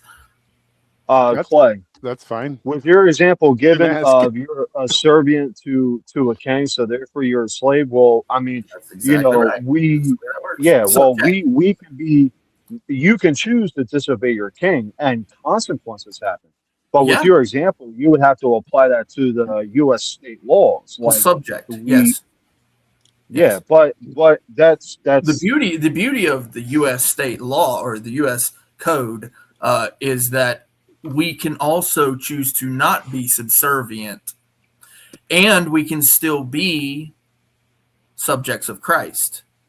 Right? I can literally do everything I'm supposed to do to be subservient to my king and not break U.S. code or any state law. Okay. That's the beauty of the country we live in. That's one of the Whoa, things whoa, that I whoa, actually whoa, whoa, whoa, love. whoa. Why is that beauty? Let me make sure I understand you right. You're saying it's beautiful that you can be slave to the code and not break any of the king's laws. But what about God? You're under God. The Yeah. king's laws may not coincide with God's laws. Why is that beautiful? It's They do. horrible at them moments, No, yeah. they do. No. My king's code Yeah. does completely coincide. I'm talking with about the God's law. U.S. code and all of that type of shit. The laws here in the U.S. Yeah, they don't coincide with I God. can, Well, the I can founding choose to obey documents sure do. I can choose to obey the U.S. code and still not violate any of God's laws. None of my king's code. Yeah, absolutely. I don't see how. Which law would I? Which law? Point one out that I would be able to break one of God's laws by following. By following a law? Yeah, by which U.S. code would I break God's law by following? I was thinking the codes themselves are immoral. If you believe in them, I don't know whether you follow them or not follow them. I'm not sure if that's the point I'm trying to make. But to Clarify jail a what you mean by motherfucker, code. yes, to jail a motherfucker, So U.S. code, to statute, jail a code, motherfucker ordinance. for smoking weed, Which- Clay, I think that's evil. Which U.S. code, statute, code, ordinance? Which U.S. code, statute, code, or ordinance I just in the told you United one. States could I follow and still, because I followed that, end up breaking one of God's laws under the Christian doctrine? Well, there's several Okay. in regards to abortion. Right. So if I don't have an abortion, so if I don't have an abortion, no, you're not getting what I'm I'm saying. following. No, I'm following the law. In some states, I'm not you may forced be to have an forced abortion. to have one. Yes. I'm in not some forced to have an abortion. circumstances I'm you not may. forced to have an You're abortion. not. You personally. Neither is a woman. Not a single woman is forced to have an abortion in any state in the United States. In some circumstances that has occurred in my state specifically. Okay, can you point out any No, case they're where niche any woman has circumstances, but ever I been can. forced to have an abortion? Sure. Are you talking about if Really? their life is in Please, danger? 'Cause that's please totally put it in the separate. back chat. No, I'm and I not have talking some about friends. that. I No, have I'm some not talking friends. about that. that we do civil rights cases. So if you have that person's name, contact information, put it in the back chat, we will get a hold of them. We will fight for her rights. Oh no, But I don't she's believe. already I don't done believe that. The I don't two believe that you the have two that I'm actually. aware of. Yeah, you don't that have. I'm aware of have done that, as a matter of fact. Now, I'm Yeah, not going nobody. to dox them directly, but no, they have. No, but And it was no, handled bro. and stop settled. it. No, it's a Are fact. you talking about coercion? Like What somebody I'm was talking Yes, about sir. is any Yes, and sir. every code Coercion. in the United Coercion through States. law and code in certain hospitals and No. certain No. places. This occurred in New York. It's why we have the precedent we do as to why it's illegal. There as is hell now. no code, ordinance, statute, no U.S. code that's going to force a woman to have an A abortion. federal code? No, I would agree that. No statute code. No federal ordinance. code. No federal. This No. isn't China. There's no population control. Well, they There's no claim they're not. population. You know, that's a different discussion. What But about there's literally what? no law. I'm not so sure. What about, let's say there are business laws that, I would suck at because all I did was sell drugs. But you have to get a corporation, you have to pay X amount of money to this guy. Suddenly it's immoral because that guy is immoral. Is that a thing? Could it be possible? So you want me to what taxes? Like taxes kind of thing? I don't know. There could be some law where you have to pay X amount of money to some immoral fuck, whatever you think is immoral, and you have to do it by law because your business, in order to own the business, have to give X amount of cent to X amount to the lottery or whoever the fuck. I don't know. I'm not required to own a business. That is an option. You could put your business somewhere where that isn't a requirement for you to pay into. Doesn't sound pretty. Hold up. I want to get back to this abortion thing. Whoever said some states make people get an abortion? No. I That's said fucking that it absurd. has occurred in some places, is what I said. I didn't say currently you're being forced. I used it as an example because there is. What do you mean, like precedent for it. 200 years ago or some shit like that? No, less than 100, about 65-ish, I believe, was the one. And But you if can't I'm not name mistaken, it was the incident? I could. One of them was a family member of a family member, so I could. But I'm. Oh yeah, I heard I'm from a friend remiss. from a friend. No, I'm remiss to do so without discussion. Right. So But maybe I shouldn't have. Like Go ahead, move Clay past it. said, you can drop it in the backtrack of any law that we had or have that forced somebody to get an abortion. And I'm not talking about coercion. That's something totally fucking different. Well, I would you're agree this implying that falls the under state made coercion. somebody get an abortion. I remember, God, where was it? I remember reading something about this where they were making people with severe mental illnesses. There it They is. get pregnant, give up their children, but I can't remember where or whose. Fuck. According to the Googles, while government mandated abortions have occurred historically in other countries such as China under the one-child policy, no jurisdiction in the United States legally requires a woman to get an abortion. In fact, Boom. forcing or coercing somebody into an abortion is a serious crime in all 50 is. states, subjecting offenders to both criminal prosecution and civil liability. But is it okay? Okay, Yeah, so it was a bad this example something what I a brought long up. We fucking don't time have to ago. focus And it might not on have been it. in It the was a US. bad example. And it was. This was a specific incident where it probably could be classified as coercion, so it doesn't even apply. Right. Okay. Right. So Yeah. There was laws somewhere, Clay, that they tried to pass, and I'm not coming up with any good ones, but this one got shot down, where if someone was committing a crime, you had to tell the police, or you were now committing a crime. That's called necessity after the fact. That's why. If that law passes, I can see where suddenly, in order for you to follow law, you have to do something immoral. So you're saying that if someone was committing a crime, kind of like Good Samaritan, then I have to report it, kind of thing? Yeah. Yeah. Well, look, Good Samaritan laws do necessary exist. after the fact. But here's actually what I'm surprised you guys didn't bring up the draft, because this is one of the biggest, easiest ones to come after someone who believes the things that I do. However, I have a solution for that, and it is that you can go to jail and be fined. I mean, you still get to serve your God, and even like the worst thing, right? Death, right? You're still serving, right? The idea that you have sacrificed yourself for a greater good by not following man's laws that are violating God's laws. You serve. So yes, I agree that there have been laws throughout many different countries. Currently in the United States, currently here in the United States, there would be some now. Yeah, no, I don't know of any at the moment. Don't you still have the right to be a conscientious objector, even if you are drafted still? You can. It falls under very heavy scrutiny. Sure. And they will vet you on that.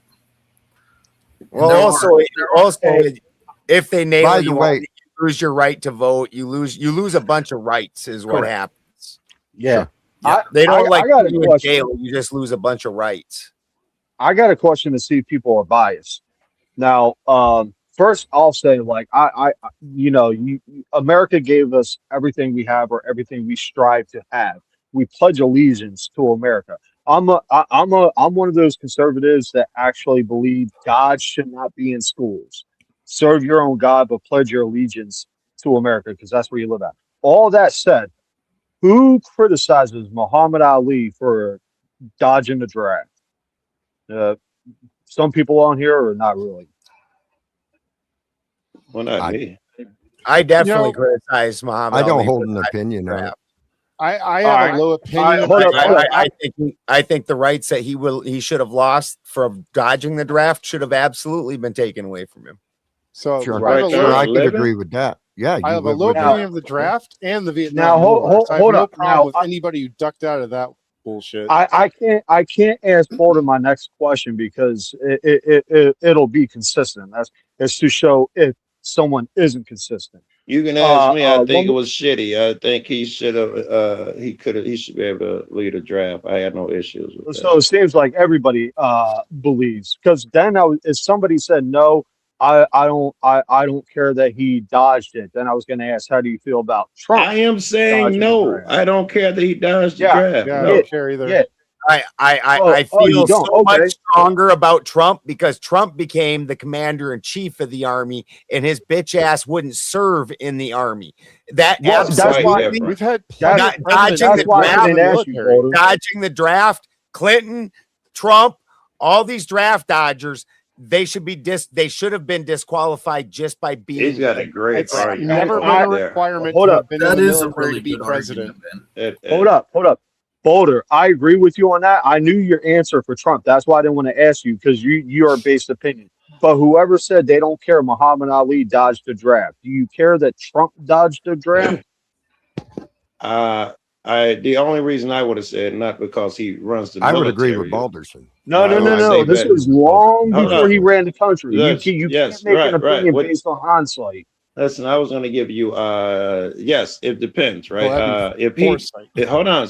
If he dodged the draft under some moral purpose, I wouldn't have a problem with it. If he on some bitch shit and he really gonna take advantage of the country and on some bitch shit, then I'd have a problem with it. I assume he did the latter. Why did Muhammad Ali dodge the draft? Because he didn't want to hurt anyone, kill anyone. Maybe Trump didn't want to hurt. Well, hold on. Muhammad Ali dodged the draft. We know that's not the case, though, right? He loves killing people. Hold up. Muhammad Ali dodged the draft for mainly two reasons. His religion, when he got in touch with Malcolm X, and like I think he said, he didn't want to hurt nobody. But Trump, maybe he didn't want to hurt nobody. So that's why I'm saying you're kind of inconsistent. No chance of that, right? Because it's not inconsistent. We know now, in retrospect, he loves offering people. He don't have a problem hurting people, so it probably wasn't. You're arguing from foresight, bro. You're arguing from foresight. Stop. All right. So I'm going to jump in. Be consistent. In retrospect, I'm arguing. We now know. I'm going to jump in here. Wildcard Worship over on the Benjamin Balderson channel sends to Big Ten and says, where do rights come from? Mr. Balderson, any thoughts? You're muted, rookie. Rookie move. Rights come from we the people. The Constitution is a document that is the laws that limit the government. But we the people are the ones that are supposed to uphold that because you can't expect the government to police itself. And so when the government is so heinous that they are consistently breaking the Constitution, i.e. our agreed upon rights, then we are supposed to take that power. So the true rights come from we the people, and if we Even the want our government rights, doesn't we believe need to that, stand for Partisan. The government says rights come from God. Nova. They would disagree No, it with doesn't. you. Yes, sir. The U.S. government The government says doesn't pick these sides like rights that. are inalienable. That God-given rights are Hold on. inalienable. I think we all got to answer the question, then we'll go I into think the open host is debate talking. about it. That's what I think. I didn't hear the host talk, and I was rebutting some Balderson said. It's okay. Nova Star, your Yes, sir. thoughts on the super chat. Where do the rights come from? Well, the founding fathers, who are my relatives, stated from God. That not be coming from any man, but comes from God. There you Toasty go. Man Bad, your thoughts. Laws come from God, not men. Men learn the laws, and then men learn how to enforce the laws. Yes. And manipulate them. There are two types of rights. There are inherent rights. Those are your natural or God-given rights. Then there are what would be understood as legal rights. Those are rights that men institute as authority for you to whatever. It doesn't matter. But in concept, there are two different types of rights. And because there are two different types of rights, when you ask the question, where do rights come from? They come from two different places. One is a natural or inherent place, which a lot of people believe is from God. And then there's the rights that are enacted because a king somewhere decided that it was called divine right. And it was actually not divine right. It's not natural. And he just does some pretty horrible, terrible things. Kraut, your thoughts on the super chat, sir. Thank you, Clay. Yeah, basically what Clay said, but I can add one more thing to show that it's not all rights aren't God given, because by proxy, for the first 100 years we were established as the United States, black people didn't have rights. So were the founding fathers saying that no man was created equal, or blacks didn't have a right? That would go against God's teachings. So like they probably just said that to make people like happy jolly and go with those rights. But yeah, what Clay said, there's inherent rights, and then there's rights that were put by the founding fathers based on what we had to fight for to get our own country. I would agree with Clay, but I wouldn't New York. agree with your recapitalization of what Clay said. I would agree that the rights that men make, the ones that are protected by the Constitution, civil rights by the government, I mean, and there will be rights under God. And the same thing when people say legal, lawful. You get into it with some people. The distinction of lawful would be what's law, only God's law. That's what's real. And legal is what anybody wrote down, some king or some cat in the 1800s. Don't make it real. Stuck in New York, your thoughts on the super chat, sir. Lot of thoughts. I guess a few people have said something similar to what I feel. Our founding fathers encapsulated what they saw to be God-given rights in our Constitution. And that's the way I see it. Those are the rights that are God-given. I would say that some may be enforced by man more than others, but to what Kraut was saying, it's recognize you could be in error, right? And that's what that was. Blacks had no rights. Well, they were fucking up. They do have rights. Every man on this planet is given the same rights by God. Just because they weren't recognized doesn't mean they didn't have them to begin with. They had them. They have them now. So that's where I'm at with it. Well spoken. For the win, your reaction to the super chat, sir. Yeah, I really liked what Clay said. I mean, absolutely, number one, we have God-given rights, but we also have legal rights as well, too. I mean, if you want to look at the Second Amendment, for example, we have the right to bear arms. That wasn't a right given to us by our Creator. That was a right given to us by man, ultimately. So it's a combination of both. And I'm thankful to be able to live in this country that allows us to be able to have that right. Because if we didn't have it, we may be Australia or some other country or something. So thank you. All righty. God's favorite ant. Any thoughts on the super chat, sir? Sure. I would say the rights emerge from cultural awareness and that culture's willingness to protect that right. Oh, I believe didn't expect that. I believe our rights come from the Constitution. I believe that our founding fathers gave us the rights that they have, or that we have. And, I can get with Clay saying God gave us a lot of our rights as well. Okay, Yeah, folks, Constitution back to you agrees. guys. I got So, one for you. the Another. question Hold on that- on. If I question on could, that I'm then I'm is, sorry. is when those rights, the question on that is when those rights are broken, when is God going to show up and give them back to you, or any rights that you were claiming are you going to have to take back yourself? Yeah, that's not part Older, of the that's deal where I because stand. I'm That's with like you on that. asking when my daddy's gonna show up to solve my fucking problems. yeah, gotta that's take not it back. part of the deal. He gave you the rights. I'm saying you giving yourself the rights through your own force. That the I gave American you a public bike. is the one I that gave makes you it a- I don't our need God to Constitution. take care of the earthly business necessarily. Well, so there's a concept within the Constitution, the Ninth Amendment, natural rights, right? So you have a right to wear socks when you wear shoes, right? So the government didn't grant you that right, although it is encapsulated within the Ninth Amendment. You have a right to swim across a body of water like a river or a pond or a lake that's a public domain, right? Now, that, on the other hand, if it's public domain, that might be encapsulated as not only a man given right, but it's also a God given right. So those are two rights That's a good well point too. established. It can be both. Yeah. Right. Yeah, exactly. But then you also have a right to walk into your local courthouse and watch a trial. Now, that, on the other hand, is a concept of a right that was given to you by men. God That's did not give you man-made that shit. right.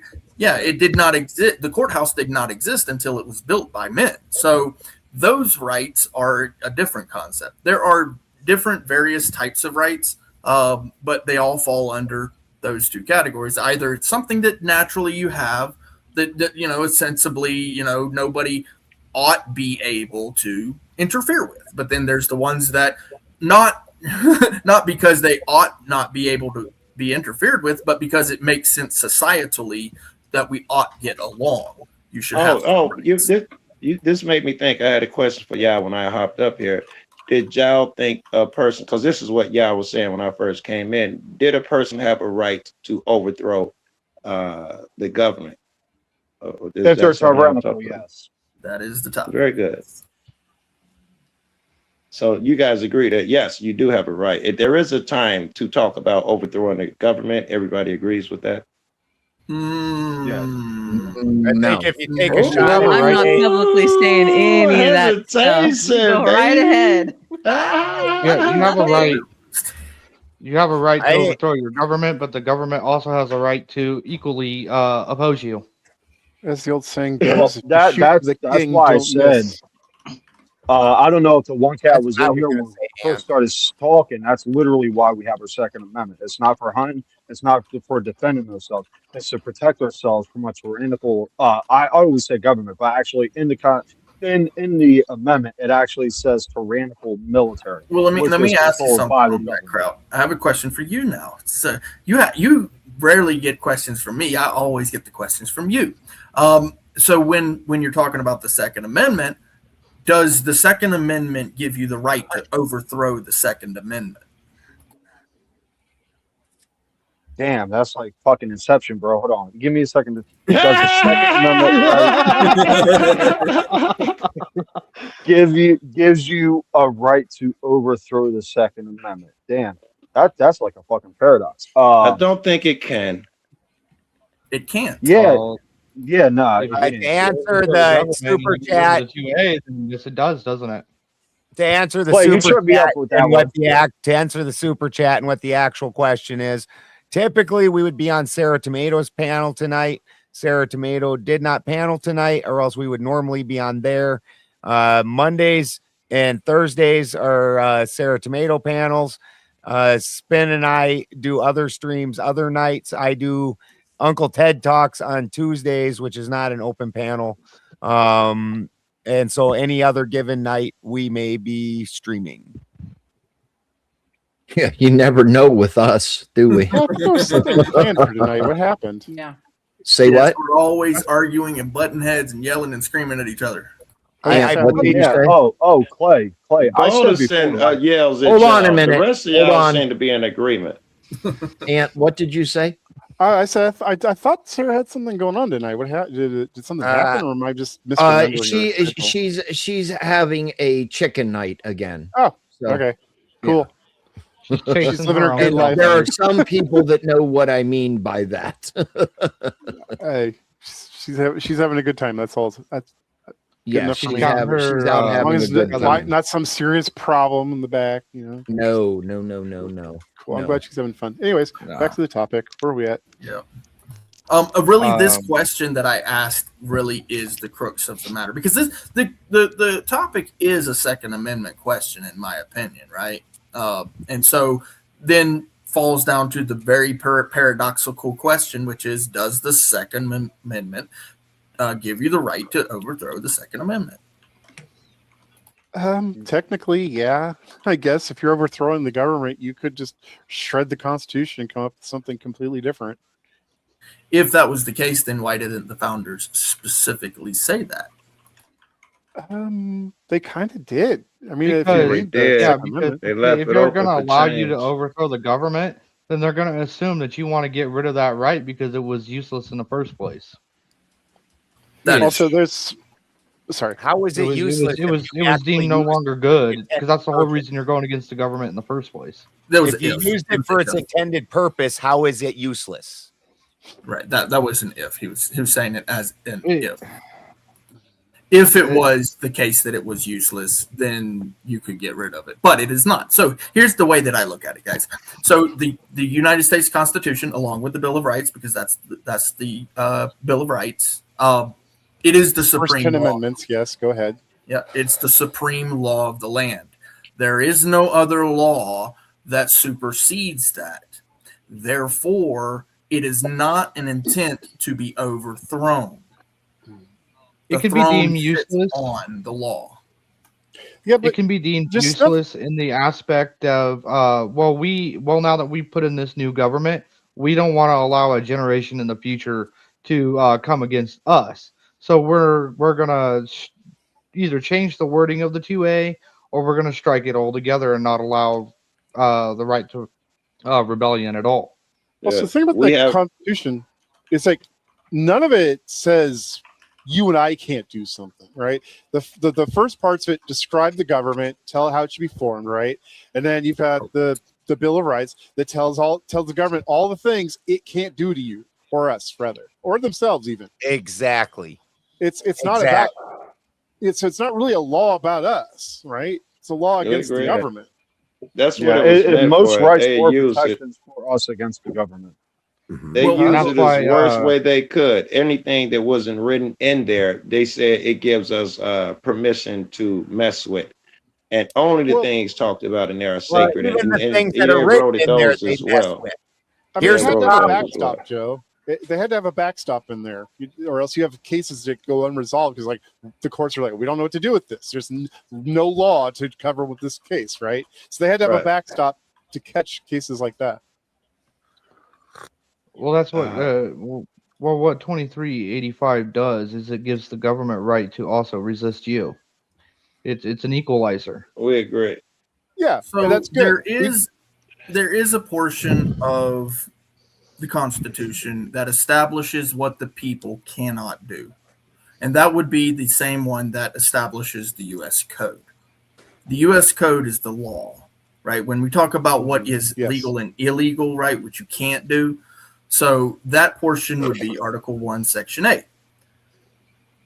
That's the necessary and proper clause, right? So what it does is it establishes the laws, which is the U.S. Code, and by proxy, what you are not allowed to do as an individual.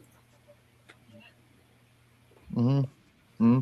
So, for example, if I was to advocate for the KKK, for example, the government could deem me a domestic terrorist, and they could do something about it.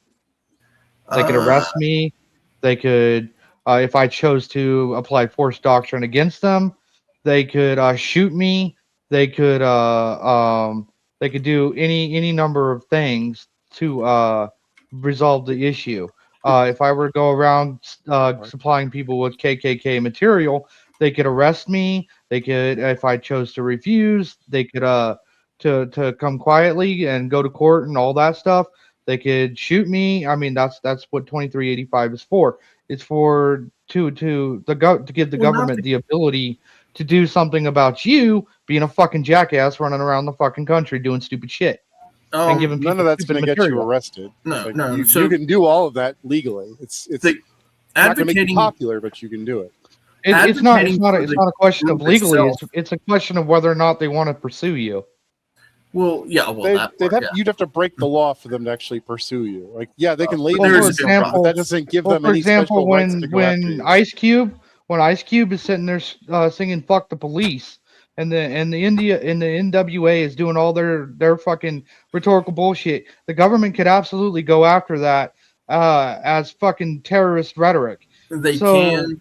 But they don't. They can, but they choose not to. Why would they go after their own? That's the identifying difference. Why not? Hold up. I grew up on NWA, Toasty. I'll have to strongly disagree with you. NWA and fucking old school Bone Thugs is good. Got me into old school rap. That's the only good rap, by the way. NWA does. They're good music. Incitement's a high bar. NWA does not promote any rhetoric or violence against the cops. They just say, "Fuck them."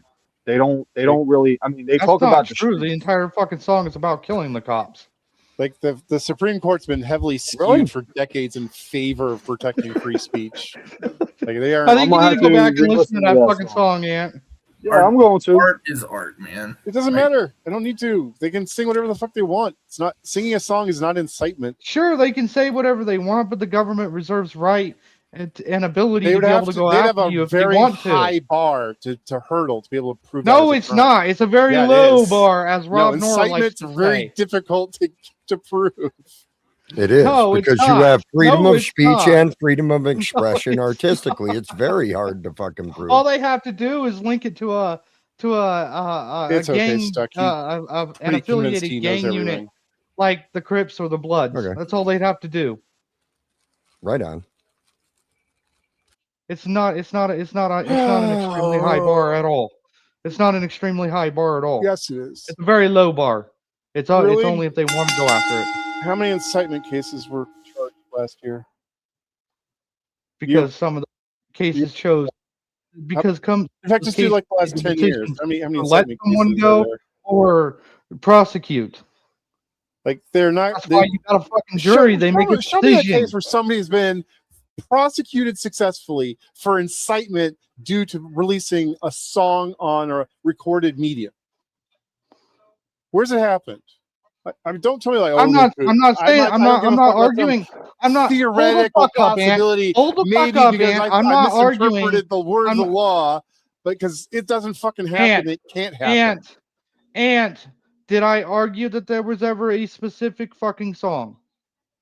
You're arguing that it's possible. So demonstrate it is possible. Is it not possible? Not the way things are set up now. You'd have to change a whole lot of things. Did they not go after what was his fucking name, Afro Man, because they thought he did some shit, and then they realized they were fucking being dumb about it? They did do they listen. They lost it, and they got sued and fucking lost. Who did they not? But what happened to them? But I was not what happened to the people who raided his house? I was not being hyper specific. What happened to the people who raided his house? I was saying they could. I was saying they could. That's the fucking. Not that's the legally. Thing you're not registering. Not legally. I said they could. They cannot do it legally. Oh, a lot of things could happen. That doesn't make them legal. We're talking about legal procedures, not. It is legal. It is legal. If they want to do it, they will do it. No, not legally. They have the fucking your power. own example was 2385 is about. Breaking the law and got busted for it. 2385 gives them the legal power to do it if they want to. They can abuse their authority, and then the courts are gonna fucking spank them on the ass. You're just fucking conceding to my point. Get him out of here. I'm not conceding shit. We're talking about legal fuck shit. Outta not here. fucking people breaking Bye. the law. You fucking See retard. ya. Oh, you're fucking stupid. Conjection. Get the fuck out of here. You go to Quit fuck fucking out trying to talk about shit you don't know about. You know, okay. That was horrible. And in the seminal 1971 case, Cohen versus California, the Supreme Court overturned the conviction of a man who wore a jacket reading "Fuck the draft" into a courthouse corridor. The court ruled that offensive, emotive, and vulgar speech is heavily being the key word here, protected under the First Amendment, unless it is likely to incite immediate lawless action. The fighting words doctrine. Cohen versus California. That is the Supreme Court decision. The law of the fucking land. Yeah. They can Houston versus Hill. The cops raided his house over weed and then tried to sue him in a civil court over his response to them raiding him over weed, and they lost completely. Yep. Not even one juror fucking sided with the cops. And that cop ate that cake too. The cop ate that fucking lemon. That man's a fucking legend. There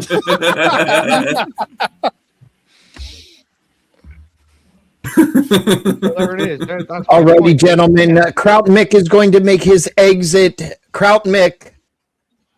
Bye, Kraut. Yeah. All right. See you later, Mick. Yep. Yeah, I just want to do a little self promo real quick.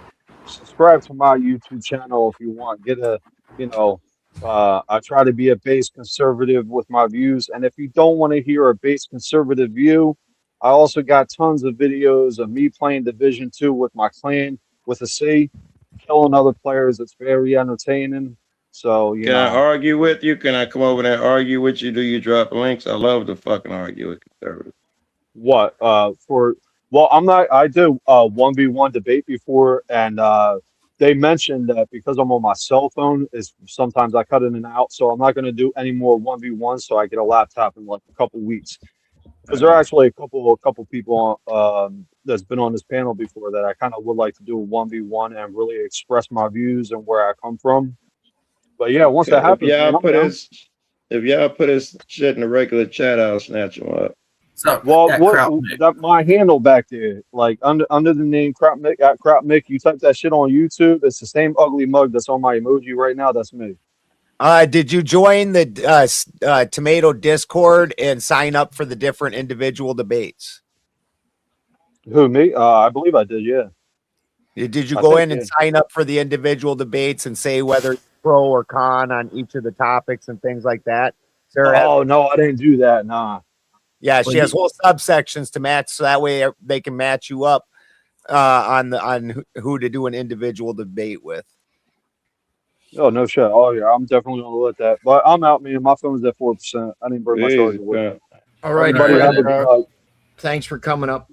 Good talk. Thanks for having me. And if you would like to join the open panel, the StreamYard link, I'm going to drop the StreamYard link again. I'm going to go ahead and was that Mick who was asking? Just shake your head, Balderson. I am going to remove Mick from the stream just in case anything happens. We don't want that. If you would like to continue, come on over to the Spin City News channel, Benjamin Balderson channel, or School of Thought, and you can continue the conversation. I wasn't shaking my head. All right. I wasn't shaking my head, Toasty. Sorry, Toasty man bad. I apologize. Now, can I disconnect now? I'm going to wheel your ass down the hallway, bro. And will you the fuck out of here?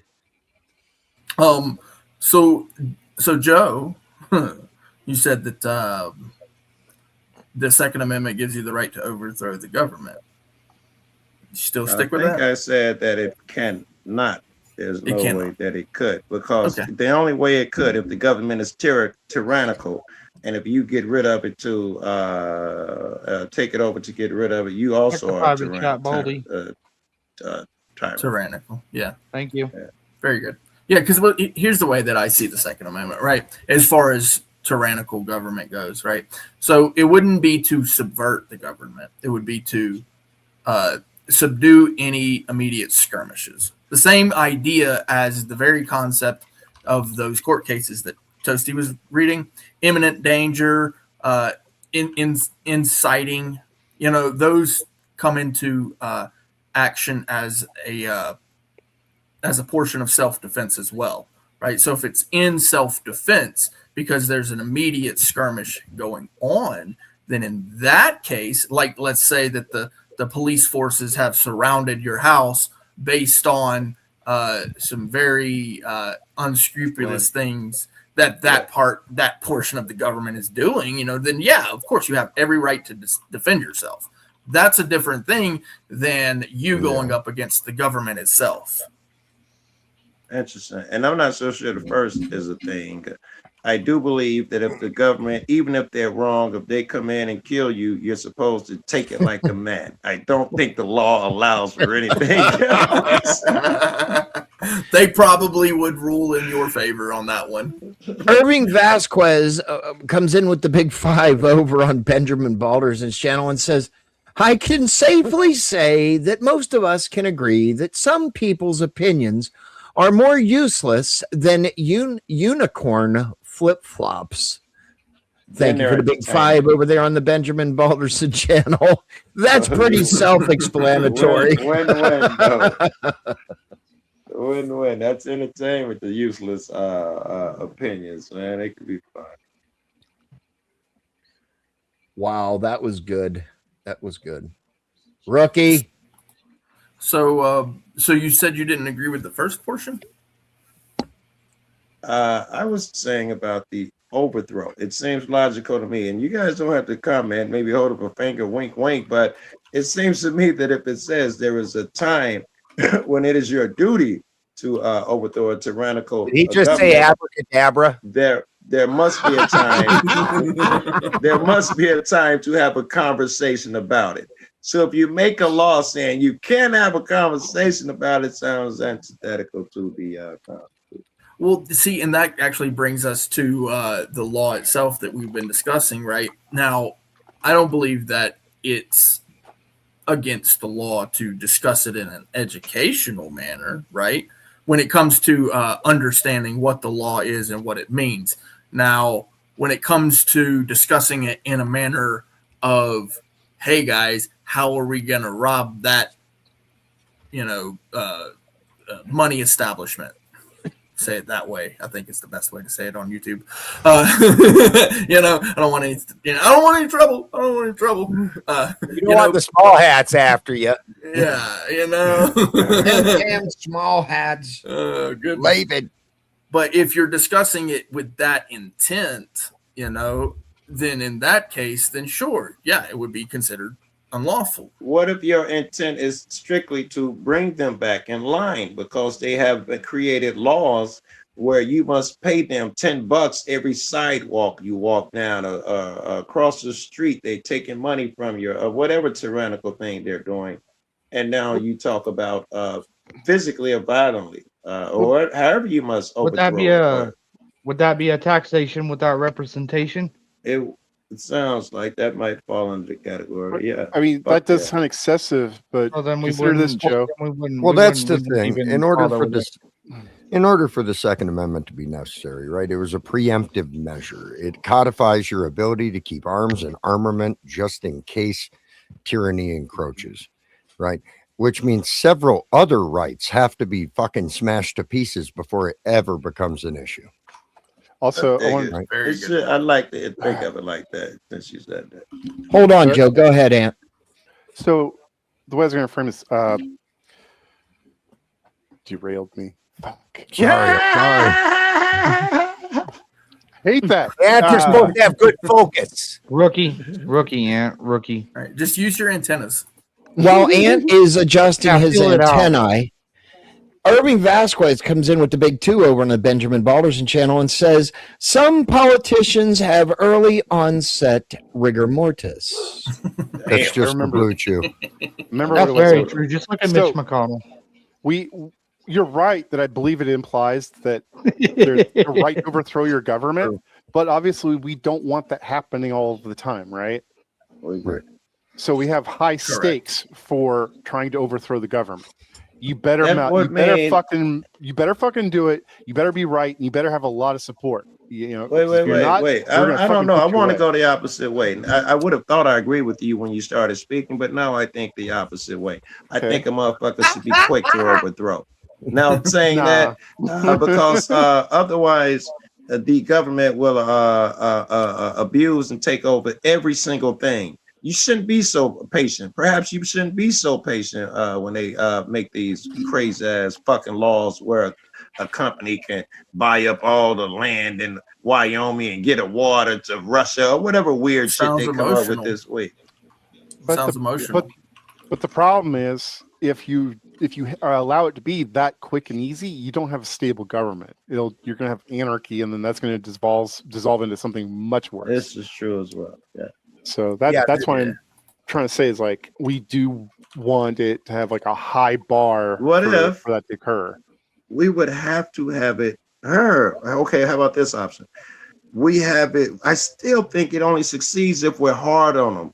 The only reason they get now to where, you know, they play with our heads and take our money and all of that stuff is because we don't stand on the laws that exist. And that should have been done a long time ago. So I think we must need a lot of reforms. hold them accountable to every fucking rule through violence if necessary. The only standard for tyranny that they left us to measure by is the government breaking the Constitution, which our government does fairly regularly. They also stated that we have to be men enough to hold this system if we want to keep it. We apparently were not. That part. A little piece of reality. I understand that violence violence may become a necessity, but it shouldn't be like the first thing you go to. We still have it shouldn't be the on first the table that we can 500 in my exhaust opinion. first. Not even the first. It shouldn't even be in the first 500. The first couple. True. No, it should be the last fucking violence, thing you do. know. Yeah. So- I'm a so smart I like- man. I can find other smart men. I like what Stuck said. So Stuck mentioned that there would be other rights that would be violated first, right? And I am actually of that very much. I'm of that opinion. So the way I that push back on that. So go ahead, Clay. Yeah, the way that the founders actually wrote the Bill of Rights is they established what rights that you would have encapsulated first, which means that that's actually where they would come first. First, they're going to come after your beliefs.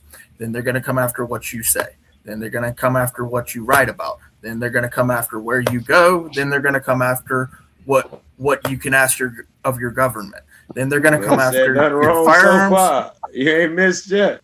And they're going to come after your firearms. Yourself. And then once they take your firearms, then they're going to come into your homes.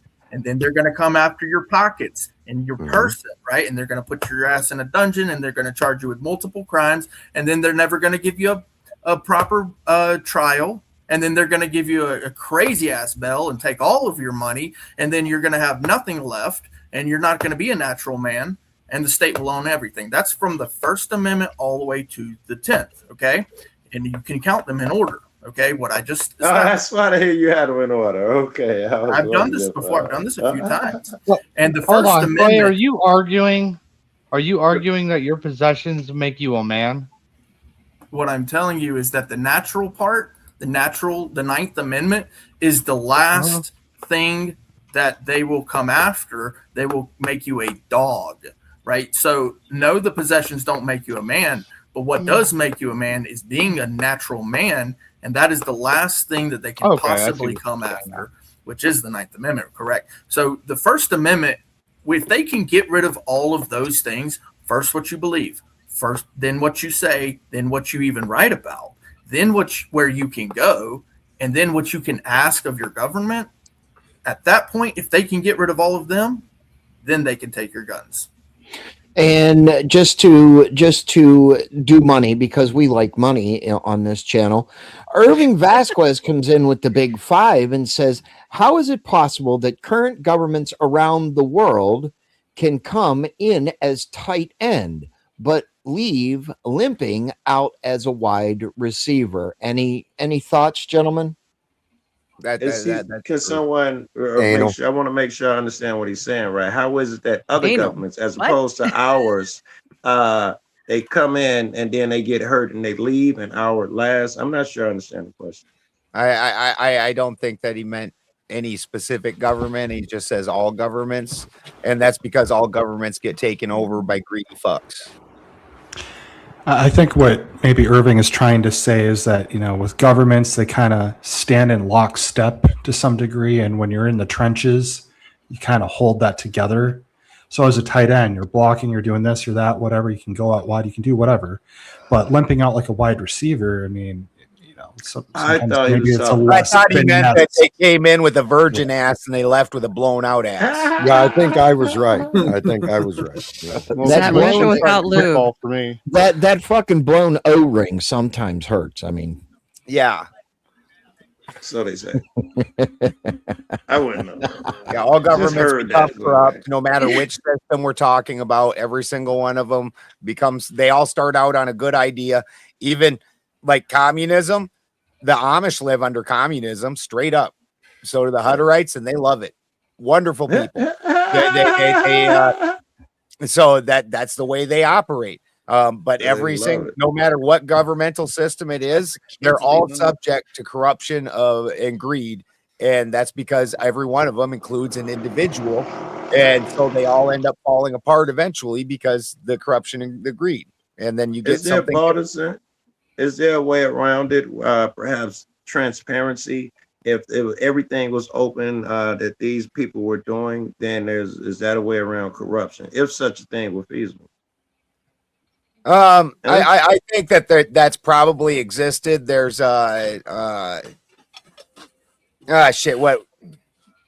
some South American country that basically the president lives like a poor person and he's an actual public servant. You could make the case that Gaddafi in Libya was a true public servant. Libya at the time had the highest standard of living in Africa. They were bringing water and food and curing the food problems in Southern Africa. And then he tried to make the gold dinar, which would have competed with the dollar and actually crumpled. I'm not sure that's what I'm talking about, Ben. These are good acts, but what I'm talking about is transparency. Where the person gets to walk into the office and see a transcript of every phone call made, see where every dime went. I'm talking about that the type of transparency seems like it may head off corruption. I understand what you're saying. Those presidents I'm listing did do that, but we're also talking, just like my communism example, all these systems really don't work in a large system. Every large system fails. Tribally, these smaller systems all work, whether it's communism, fucking capitalism, whatever you want. They all are going to function just fine on a small scale. It's when you try to scale them up that it's a problem. So these smaller countries. I think that's part of my accountability argument here. I think this is why it fails on a large scale. Because on a small scale, I see my alderman in the store here and there. He's accountable in church. He's accountable. That's a type of transparency. But once it blows up and the guy's insulated and you have to have 5,000 people to get a meeting with him before he blows you off the first 3 times, now suddenly he's unaccountable. I'd agree with numbers. Yeah, when they get too big, they're unaccountable. So I was thinking of the walking tax thing that you brought up, Joe. Right. So going back to my argument on the Constitution and where what would be taken first, obviously the right to believe what you want to believe, which they've done in many ways. Then they would go after your right to say what you want to say, and they've done that in many ways. And then, of course, what you write, which they've done that in many ways. Now you go to assembly. That's the fourth one. That's the walking tax, right? There's only one after that, which is the petitioning part, the right to ask your government what you want of them before it moves to the Second Amendment. You see where I'm going with this? Like, how close are we to having that portion, right? That last portion, the petitioning part, right? And I would say that that's actually already been subverted as Yeah, I was well. gonna argue that too. Yeah. Right, in many ways, and then the Second Amendment has been subverted in many ways. And guess what? The Third Amendment, I got one for the petition. Houses, you know. Let me get one for the petitioning that's pertinent because we were having this conversation. One of the things about petitioning, if they moved it, and I think me and Span talked about this. If I want to go petition my alderman, and I go to his crib and they make a law. Well, no, you can petition them, but not in the state. You know, now are you really petitioning? And they got shit like that. When those people go to protest in front of the ICE building, they're not allowed. You cannot protest here. That's the one for petitioning that they're already battling. That's actually a really good one. Because, can you say that last part again, Joe? Yes, the people who go out to the ICE facilities, they're petitioning at the place where they want to petition, and the government is telling them they can't petition there, so our petitioning rights are already under attack. Yeah, that would be them exercising their 2385. They ain't gonna say that out in the open, though. They ain't gonna say it in public. You move into the screen, honey. Move into the camera. She wants to see. Huh? She wants to see. You keep disappearing. Your background keeps swallowing you. You should move into the. Oh no, my background isn't swallowing me. I put the privacy shield on. Oh, okay, that's right. what she said. I'm not swallowing you. She was just trying Irving Vasquez says the big two and on the that's why I'm a Benjamin very, Balderson very angry channel. and depressed Nazi. Irving Vasquez sends the big two and says he meant they start strong, armed, but later get pinned. I dig it, baby. So he was talking about other than us so far. Yeah. Australia, all those places you named, they started off armed, and Canada, and they just started losing it to Europe. Yep. Yeah. Yep, that's exactly right. Yeah, you give up that Second Amendment, everything else hinges on that. They can take all the rest of them away at free will if they give up that second. Hey, what's on there, you know, but damn it. And that's what I want to push back on the play with too. Like, the Second Amendment is probably like the easiest one to sell to the people. What's that behind you? I was trying to get you to turn around and your screen went blank. If you look at laws, they've Maybe been far more successful later. at infringing on our Second Amendment rights than any of our other rights. 100% agree. 100% agree. They do it by small steps. You know, the whole frog in the boiling water fucking concept. Death by 1,000 cuts. So I'd say they're actually going to go after the second first. That's the first because that's the one that protects all the others. Yep. And once they get rid of that, the rest of them are open season. So if I were going to get rid of it, the best way I could do it is that slow death by 1,000 cuts. I would have wrote it slowly. I would say you can only have X amount of bullets in it. You can only have X amount of magazine. You can only. I would have wrote it slowly to get rid of that second. Well, that's what they were trying, Joe. The slow way, right? This is what I'm meaning by the First Amendment first, because the slow way is to, one, have you believing something that isn't true, right? Come after your beliefs first, then stop you from saying how they tricked you. Then stop you from writing to somebody about how they tricked you, and then stop you from going where you want to be able to go so that you can petition, right? And I want to get back to that portion, right, where you mentioned the protesting, right? So what the courts did essentially, what they did was they married the two, assembly and petition, to, in my opinion, to trick people into believing that you have a right to protest. The courts rule that you have a right to protest, which I don't agree with. I think you have a right to assemble, and I think you have a right to petition. Both of them, right? But, you have the but right that's to a assemble trick. and petition. It's a trick, bro. You have a right to go where you want to go. That's your assembly. That's assembly, yes. Okay? You have a right to petition. The problem I could do that alone. I is don't have that to when petition. Well, no, listen. Well, yes, you can do it alone. But what is a petition, Joe? To grievances, to air my grievances to the government. Uh-huh. And what does that specifically mean? It means you need to write something, correct? Not really. I could go and make If a it's not video written, out then- in front of ICE. I am petitioning. No, not legally. Okay. No, that's What? you're speaking. What? You're using your free speech and you're assembling. You're not petitioning. Who are you petitioning? What Well, I guess I'm government not. have you requested anything from? I'm not asking for a thing. I'd have to look up the definition of petitioning because air your grievances may not fall under petitioning. Damn Well, it, what- petitioning means request. That's what the definition of I petitioning think is. you're right. Yeah. Yeah. Yeah. Petition, to request. Okay. And Now, the most proper way to do a petition or to do a request is to ask it by submitting it in a paper form, in a written format, because if you don't have a record of it, you never did it. This is why we video things. This is literally why, if it wasn't on video, it never happened, right? So if you are going to petition your government for a redress of grievances, you have to do it on paper. This is why the protest point is a trick. That doesn't sound, I'm not sure. If that's A true. petition is a formal written request made to an authority. Yeah, but now Exactly. I think my video definition holds too. I'm reading it now. A petition is a formal written submitted request to authority. I think I can replace written with video and accomplish this still. It will not work. If you bring a video to a clerk of court and say, this is how I'm going to do this case. Maybe there are they're other not ways. gonna I wouldn't accept go to that. the clerk of court. That may sound crazy. I wouldn't take it to a clerk of court. Okay, so let's but, take it to the executive branch. I would go to, no, I can just go to the court. Legislator?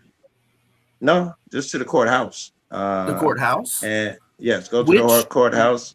Which clerk Go is to going to the, take a video? I didn't as say no your- one was. You no. I mean, Right. I don't mean to be rude. I didn't say no clerk was going to take nothing. I was giving you an example of how I would petition without giving a piece of paper. I would go there in front of the court, go live, get 1,000 motherfuckers in here, and tell them, listen, we need the court to get in line. We want officer so and so's name, and we want so and so. Okay, I didn't protest at courthouses. So that's your right I'm not to sure that's assemble. protest. I'm and trying your to right say it's a petition.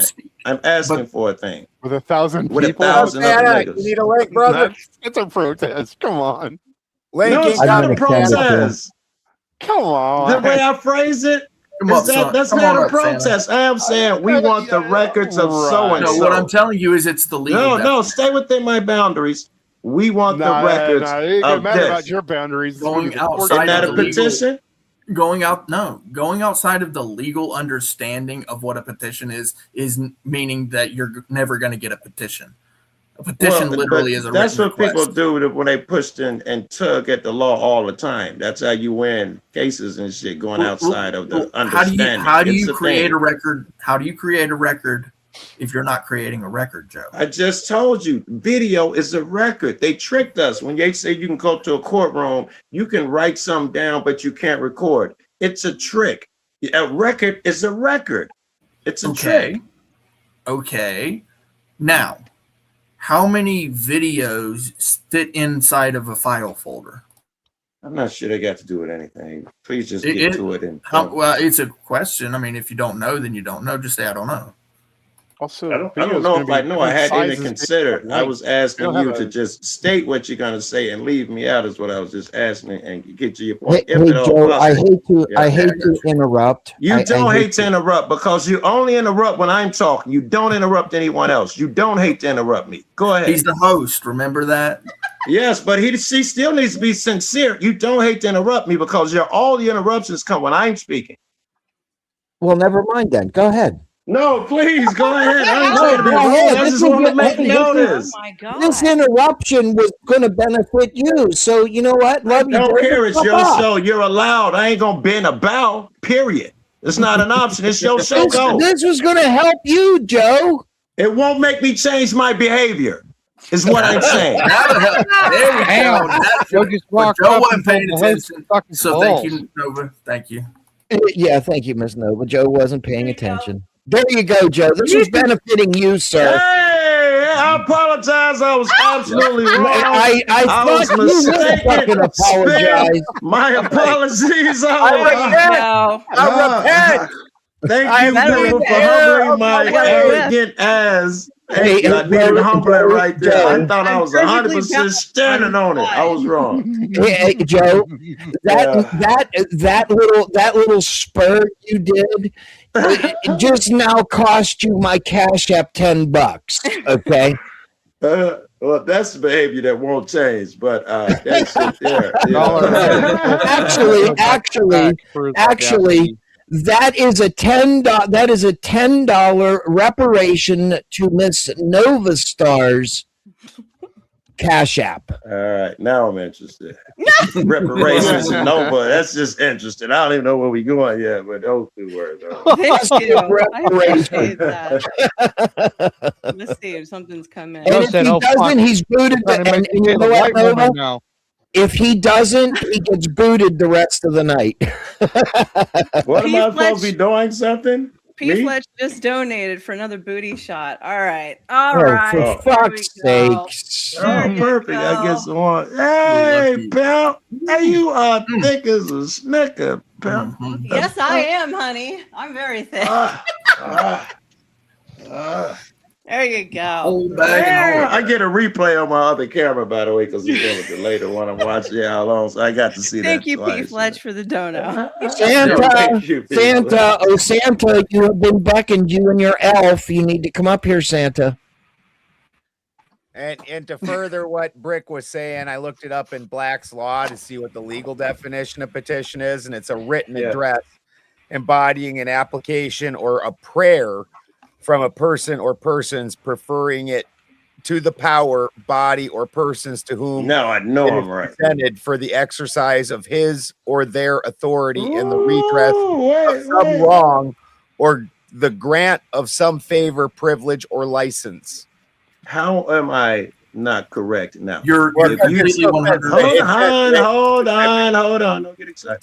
If you go back and say that law and that definition was written 100 years ago, it would say a written piece of paper, and then you account for technology 200 years later, when paper is not even a thing. Perhaps they have other forms. Written cannot be and must be the final of all. Written, it cannot be it. Telling you, Joe, because technology changes. Why do you think they don't teach cursive in schools anymore? Because cursive sucks balls. Because cursive is how you sign your name. Cursive sucks balls. You can't sign a contract without a signature. But that can be an X. It doesn't have to be your full name. No, it can't be an X. I'm sorry, sir. When it comes to that contract matter, it could probably be other things. That is completely 100% incorrect, sir. When it comes to contract law, I agree with what Balderson just said. I agree. I am not disagreeing with that, Clay. You don't have to go on. I'm not disagreeing with that. According to law as it exists now, contract law, you and Balderson stated the same thing. I'll give you that. I agree. But however, a petition must mean more than what they have an understanding of and have written down now, because technology changes. Everything changes. You may not even write 100 years from, excuse me, you may not even write 100 years from, it may be some thing through that you make mental, I'm not sure you do that way, just rude. It may be some mental, I know why you do it, I'm not crazy. It may be some mental way that you document now. We put the computer chip by Elon. Again? That was funny. That was fucking perfect. I hope I keep my thought. Go ahead. Yes. You get the Elon Musk chip, and things now go immediately to the government when you think it and all of that shit. And the record is stored in the cloud. Nothing is ever written. What would a petition look like then? So the petition is always going to be the same. That part is not going to change. There's nothing written. Remember, in my hypothetical, everything's mental. You want to hear it, or do you want to, bro? What are you doing? I wonder if you're responding to my hypothetical. You're saying written, yeah? I am telling you. Okay. I'm telling you. Okay. They have done the old switcheroo on the American population to have them believing that you can petition your government without a written contract. This is what I've been saying the whole time. You can't. You just simply can't. They've miseducated the population into believing that you can do a petition without a signature. You can't. So I think as an answer to my question, 500 years from now, the mental petition, and it will be written in Black's law as this is what a petition is, it won't be, because the true petition must be written. Am I correct? That's what you're saying. Correct. Yes. You need to read that off, Spin. And here's why. So, I'm so sorry. Wow. you might, Joe. I'll tell you in a minute, Joe. Irving Vasquez comes in with the later. big two and says, "Damn, she can really cure scoliosis with a water." I don't know how that happens, but damn. Can I ask? I'm sorry. Was that Joe? Oh, Pero, good to see you, sir.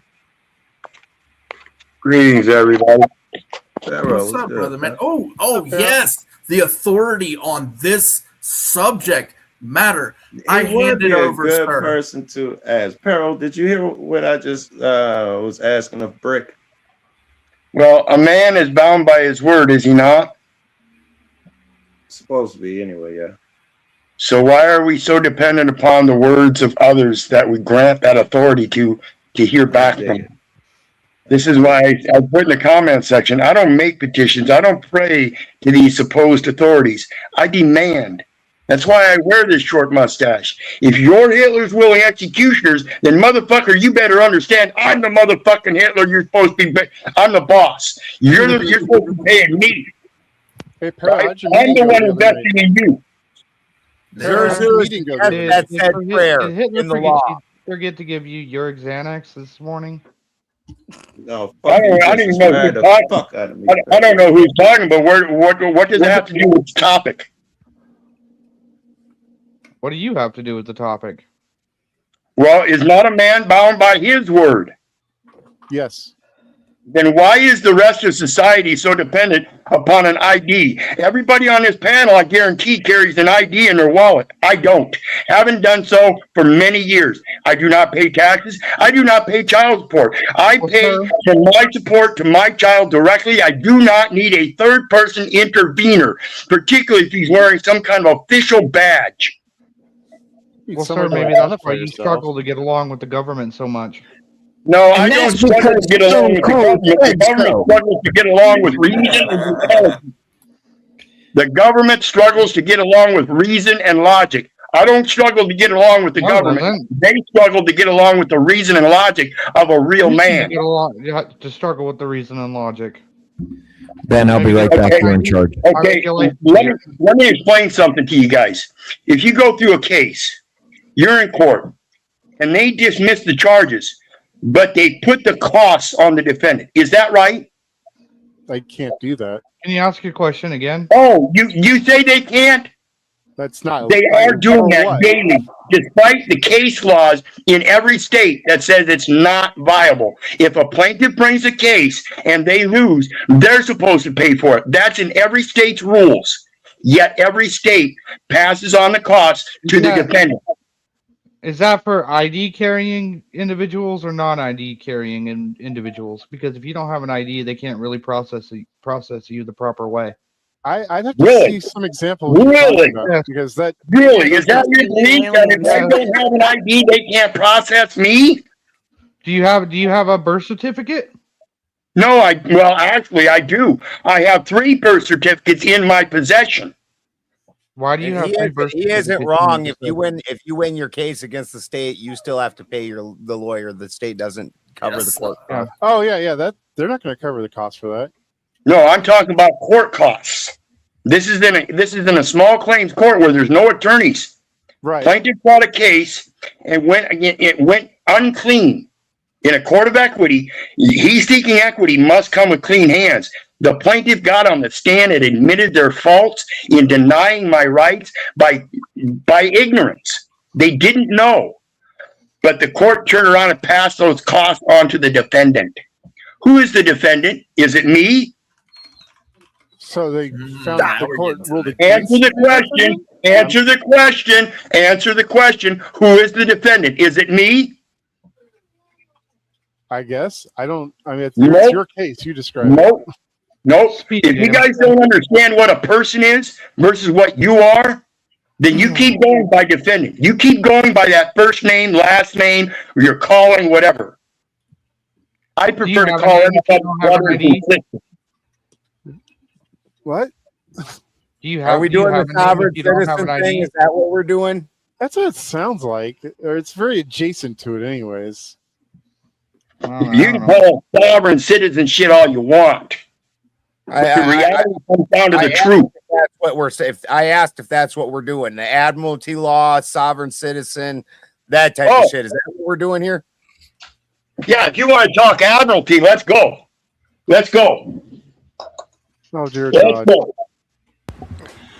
Hey, before we do that, can I go back to petition briefly?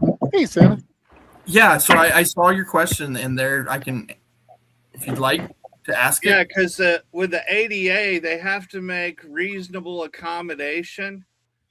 And if somehow your only way of petition is by video or audio, it has to be supported. Yes, and actually, I'm glad you brought that up because Title II is very important. So there are accommodation requirements of the government. That's crazy. It can't be true. There you go, Bobby. But if you are caught, you were right, Joe. It's true. if you are caught lying, then that will be very severe punishment for that. Sure. Well, as you guys have seen, sometimes I have trouble communicating. You didn't have any trouble there, bro. That was very timely. That was good. And so short of that, you still need paperwork. And when I say that there is accommodation, they are required to accommodate you. It will still end up on paper. That's okay, but they're typing. Correct. Yes. They so can take your my video. transcript. So I can't petition through video. No. The petition is the piece of paper. They write it for you. Yeah, it would be almost like translation services. Correct. Yes. Exactly. But with the ADA, they have to accommodate whatever your true and provable disability is. However, here's a funny part. They may not be able to ask you what it is. I'll switch calls, whoever got part of the show. ADA, you don't have to defend what your disability is. Yep. I actually have a script for that too, by the way. But yeah, so the videoing part, right? So you would want to be able to document, and this is another portion of it. You would want to be able to document. Now, there's a standard basic operating understanding for journalism when entering into spaces where video cameras aren't allowed, right? That sort of thing. And that is that you would use a spiral notebook and you take notes a certain way, you'd X out at the bottom, blah, blah, blah, right? Well, if you have ADA requirements, then you're allowed to video. You must go through the script. And then you should be allowed to video, but that is only under certain circumstances. And that would also constitute that you, as the person videoing, are only documenting for your own documentation and record. Right. I agree. However, let me add that most of those are rules of the court. They're actually not state law. Correct. So yeah, I mean there is the allowance, they call it allowance of videoing for these specific purposes, but those purposes don't lie about it, because if you lie about it, you get caught. Well, I already know which video Joe Cool was getting down about. That's right when I came on. Good morning or evening, everybody. Yeah. I don't remember what video I was referencing. Well, let me help you zoom in there. See, you got me. I can't read somebody's name. The girl who was showing the booty. Nova Star for you, Joe. Hi. Sorry, Moon. Welcome. Moon's looking good. And then boobies. Yeah, she does. Very much so. Yeah. Oh. Hey, sexy mama. We're back again. Round 2. Are you taking me out again? What are we doing, mama? I can't hear. Mm-mm. She never can hear me. She can't hear me. This is not good. I can't flirt with somebody who can't hear me. That's funny though. Yeah, That's it's the very fucking StreamYard funny. moving things around stuff and all that. Yeah. We see 4 headlights now. Yeah. Doink, doink. Moon, come back. You can blame There's it all 4 on me. lights. I tried to give you the speed date that somebody paid for, and she just boop, bye. Oh, well, she said she couldn't hear me again, so. I think she's having a technical problem. She has to be able to be in before you drop everybody. Otherwise, she ends up not being able to hear us because of the StreamYard stuff. That's just what happens. You know, they just did another fucking update today. They did? Yeah, Oh, great. another one. I'm like, what the fuck? Hello, Elf. The reason why is because a lot of these companies are ditching the Windows operating system for operating systems like Linux, so they're preparing their newer waves of systems to be operating on Linux. That's why. Windows 11's going to sync Microsoft, along with what Copilot. What was that? I said I think Copilot and Windows 11 are probably going to fucking sync Microsoft. Yeah, they are. Yeah. So as far as they're moving away. As far as what El Perro was talking about, the legal and lawful kind of thing, right? So he's 100% right on this stuff. Now you have a choice. And it's about that choice, right? Are you going to be, participating in these, quote unquote gangs and that sort of thing? And then is it worth it for you? Is it worth it for your family to get, so entrenched into this stuff that essentially now you just can't even climb out? And then now your whole county is entrenched into it, and your whole state is entrenched into it, and your whole country is entrenched into it, your whole region. And at some point, when do you say enough is enough? When do you say it's enough fucking paperwork, it's enough bullshit, it's enough legal jargon that I'm just fucking fed up with it? And I 100% agree with you, El Perro, and I know where you're coming from. And it's so wild now. Like, we're in 2026. Like, back in like early 1900s, it would have been hard enough. Now we're in 2026 where it's so structuralized that like they're setting up flock cameras. They're trying to set up data centers. I mean, it's just wild. It's just crazy, bro. Here locally, they're contemplating shutting down the public commentary section for the local city. This is your tech support. Apparently, Hitler decided your mic doesn't want to work. Yeah, it's your mic. It's cutting in and out like static real bad. Sucks. Maybe if you got a state ID, it would work better. I don't know what happened. Maybe it was all that shaking around the desk. You guys are ridiculous. No, for real. Your cord is or something is your mic is literally cutting in and out. There is no cord. Oh, really? You heard that fine. It might just be latency between Don't buy Hitler phones, people. your device and the router. No, I don't know what it is then. But go ahead. Between you and your ISP, I don't know. We'll try to make it through with you. Achtung! Achtung! Attention. You guys think it's funny. I think everything with humans is funny. I hope your grandchildren think it's funny. I hope your oh, wait a minute. You won't have any great-grandchildren. Don't you get it? Yeah, my family's been getting it since they won the war. Sir, did she try? There's no reason to yell at me. On and off and seeing if that works.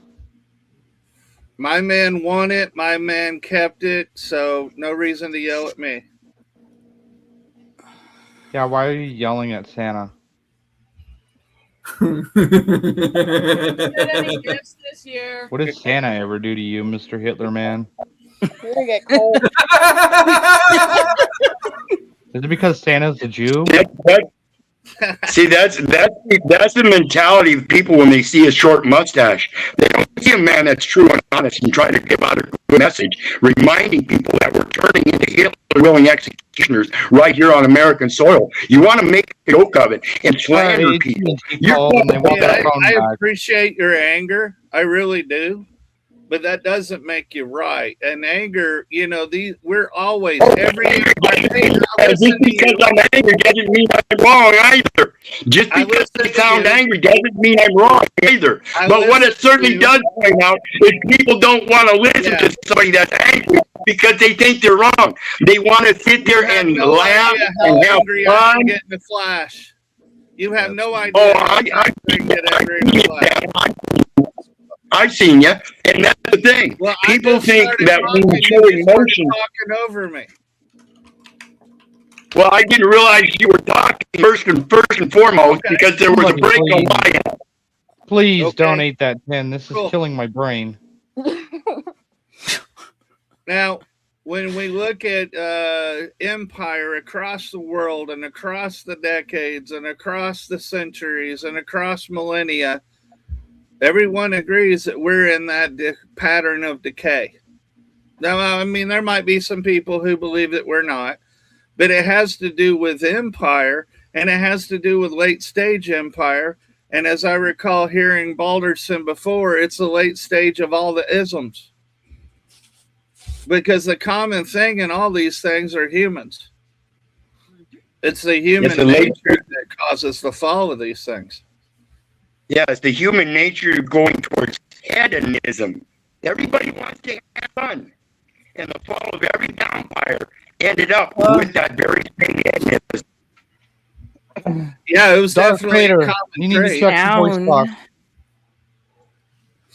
But I, you know, in what way, say for example, other than Marxist leftist activity to bring down the republic, what is there in this hedonism that's causing the end of the republic?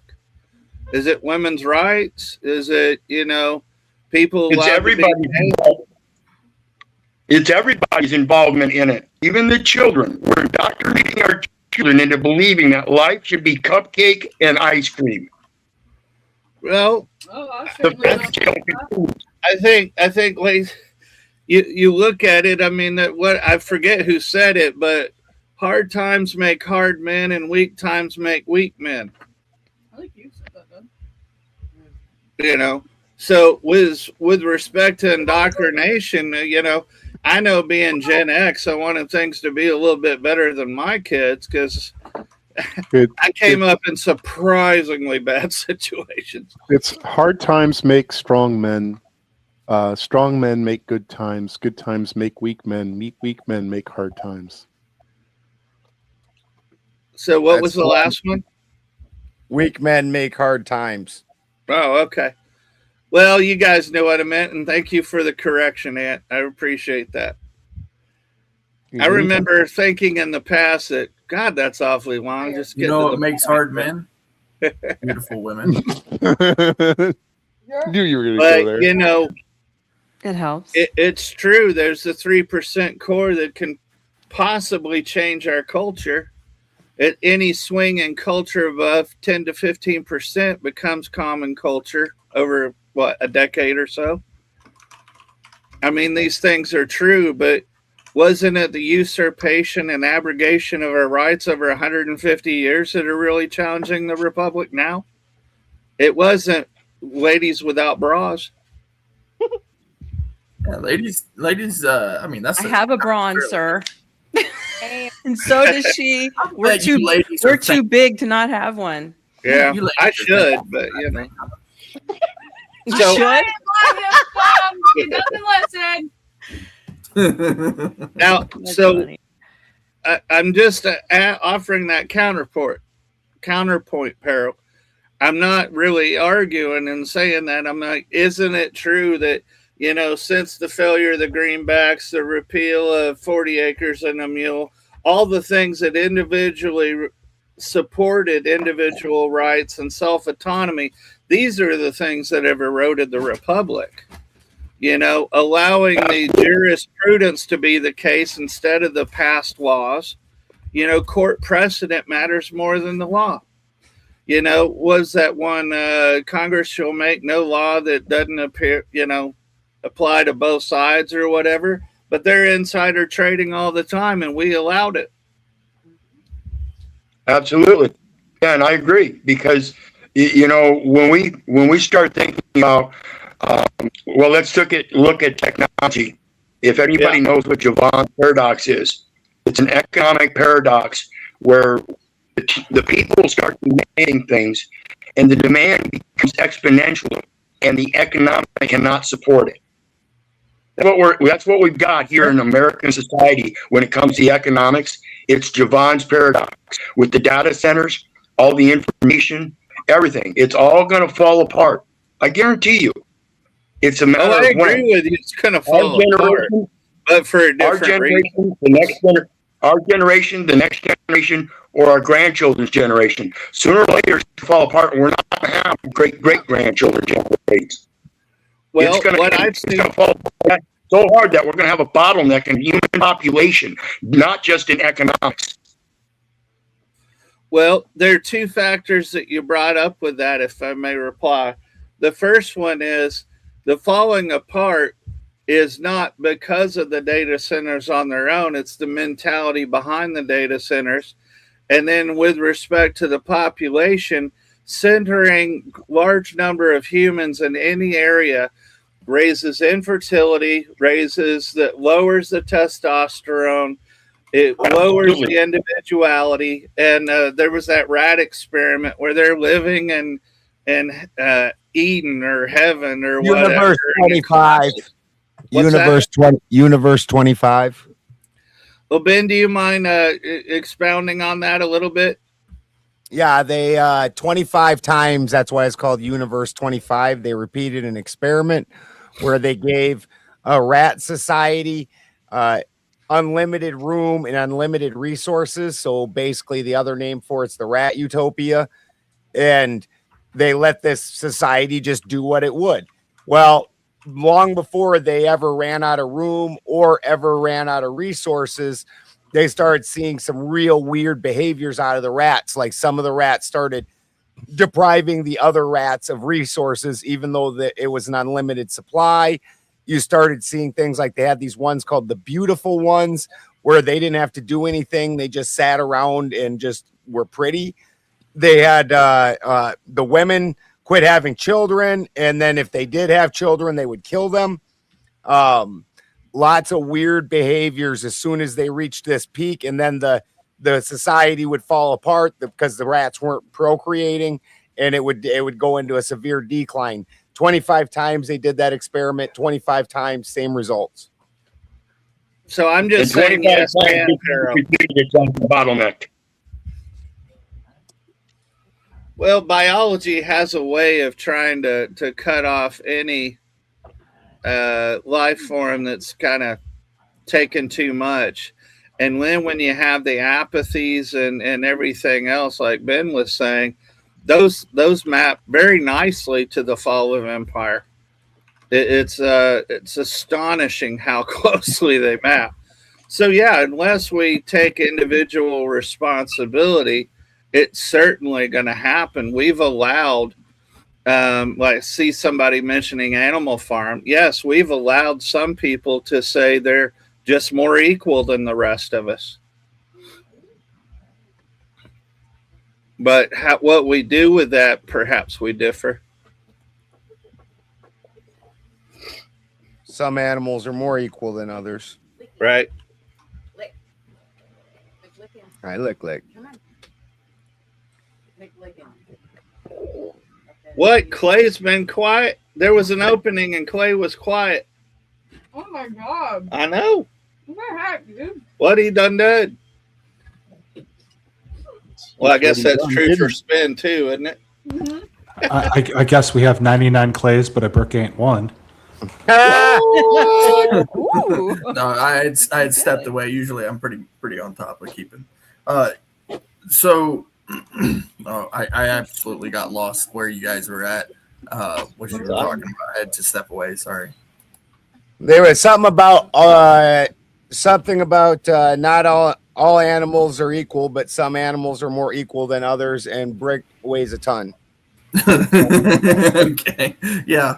No, this is good. We're gonna go on to animal rights, PETA. You ever seen Animal Farm? Goodness. Whew. Reddit. I have the niece reading Lord of the Flies right now. You know, a good children's book. Yes. I've been reading that since high school. I don't even remember it. You don't remember Piggy? Not well. Like I said, I read it in high school. That was forever ago. That book right there, that story just goes to show you really like there. So it's a necessary evil, right? What the founders really established, they called it the necessary evil. Now, when you really understand what that means, in the vacuum of no power, power finds the vacuum. Lord of the Flies is a perfect example of that in storyline. And so when we're considering this specific topic, right? The law being what it is and knowing what our rights are and what has been established. Now, it could easily be argued that we have the right to defend ourselves naturally. We are human beings. We are men, just like animals have their right to defend themselves. You see a cat backed into a corner by a couple of dogs. What are they doing? They're defending themselves naturally. It's just something that naturally anybody on this planet would say, yeah, I absolutely have the right to defend myself.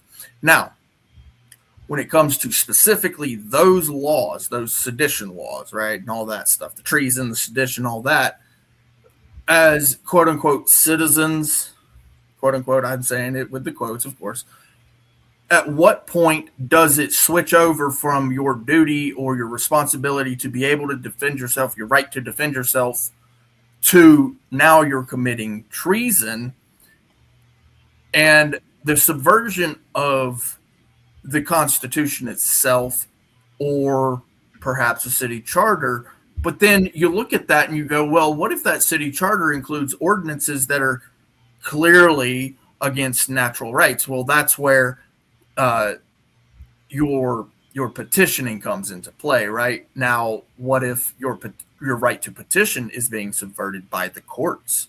At that point, do you have the right to defend yourself? Because the next step after petitioning is the Second Amendment. If you look at the First Amendment, first the beliefs, then the speech, then your right to write it, and then your right to go where you need to go. That's the first four. When they take your right to petition, there's no rights in the First Amendment left. Therefore, the next portion is your firearms. That's your ability to defend yourself. Yes, that's when I would say at that point in time, 100%, not a 90%, not a 99%, a 100%. Yes, you need to stand up and defend yourself against a tyrannical government. And in the biggest form or the lowest form of government. From the chartered city to township to all the way to the federal, which the federal, it still would not deestablish the Constitution itself. You guys understand that the local government, known as the mayor, is a mayoral government, and literally, it's a Y, J. This is how language works. It is called the major form of government because it is local, and that's where your voice actually does count. Sure. I don't disagree with that. Also, I think there's a lot of spelling in our English language that sets us into mind frames that we might not be familiar with because we so passively take on media these days. But Clay, I'd also like to help you sharpen your sword a little bit. You're saying subversion when I think you mean abrogate. And abrogate is where the laws are taken away, or the privileges or the rights. I think subversion is also, I like abrogate. That's also, so there would be a few different terms that could be used there. Subversion means that you pass a law with the intent of exactly the opposite meaning. I'm sure they both exist, but when something's taken away, it's abrogated. Yeah. Well, essentially, when I'm saying subversion, right, that's exactly what I'm saying, right? So to simply try to establish a governance at that point, you're trying to establish a governance, you're trying to create a rule by form overtaking a what should be legitimate form of governance. Well, okay. The law is actually a little bit different than that. I know you're on the First and Second Amendment more than I am. Okay. The reason that I hold this abrogate versus subvert, any other word, is because it makes it clear that by precedent, the court is taking away your rights. That's an abrogation. I got that one. They're not passing something to do it. They're doing it by practice.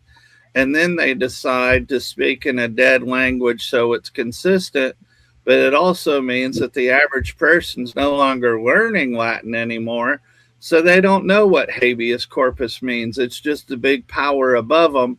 And we can look to 1984 for that example of how, or a solid example of how that can happen with the double speak, newspeak, whatever speak. And then also, if I may go another one of the things, especially with weed legalization and all this other, it just reminds me Soma, from Brave New World. I mean, Brave New World, there's the defertilization of the population. I procreate viviparously, sir. Well said. And so, all these things are going, but the only way that the government accumulates power is that it picks up the crumbs that were left behind. Just what several people have said on here, it's little bit by little bit. And so when something is challenged and it's allowed to pass without contest, that's exactly how they accumulate power. They establish the precedent. They say, here's the new precedent. You're out of your mind, regardless of what the laws actually say.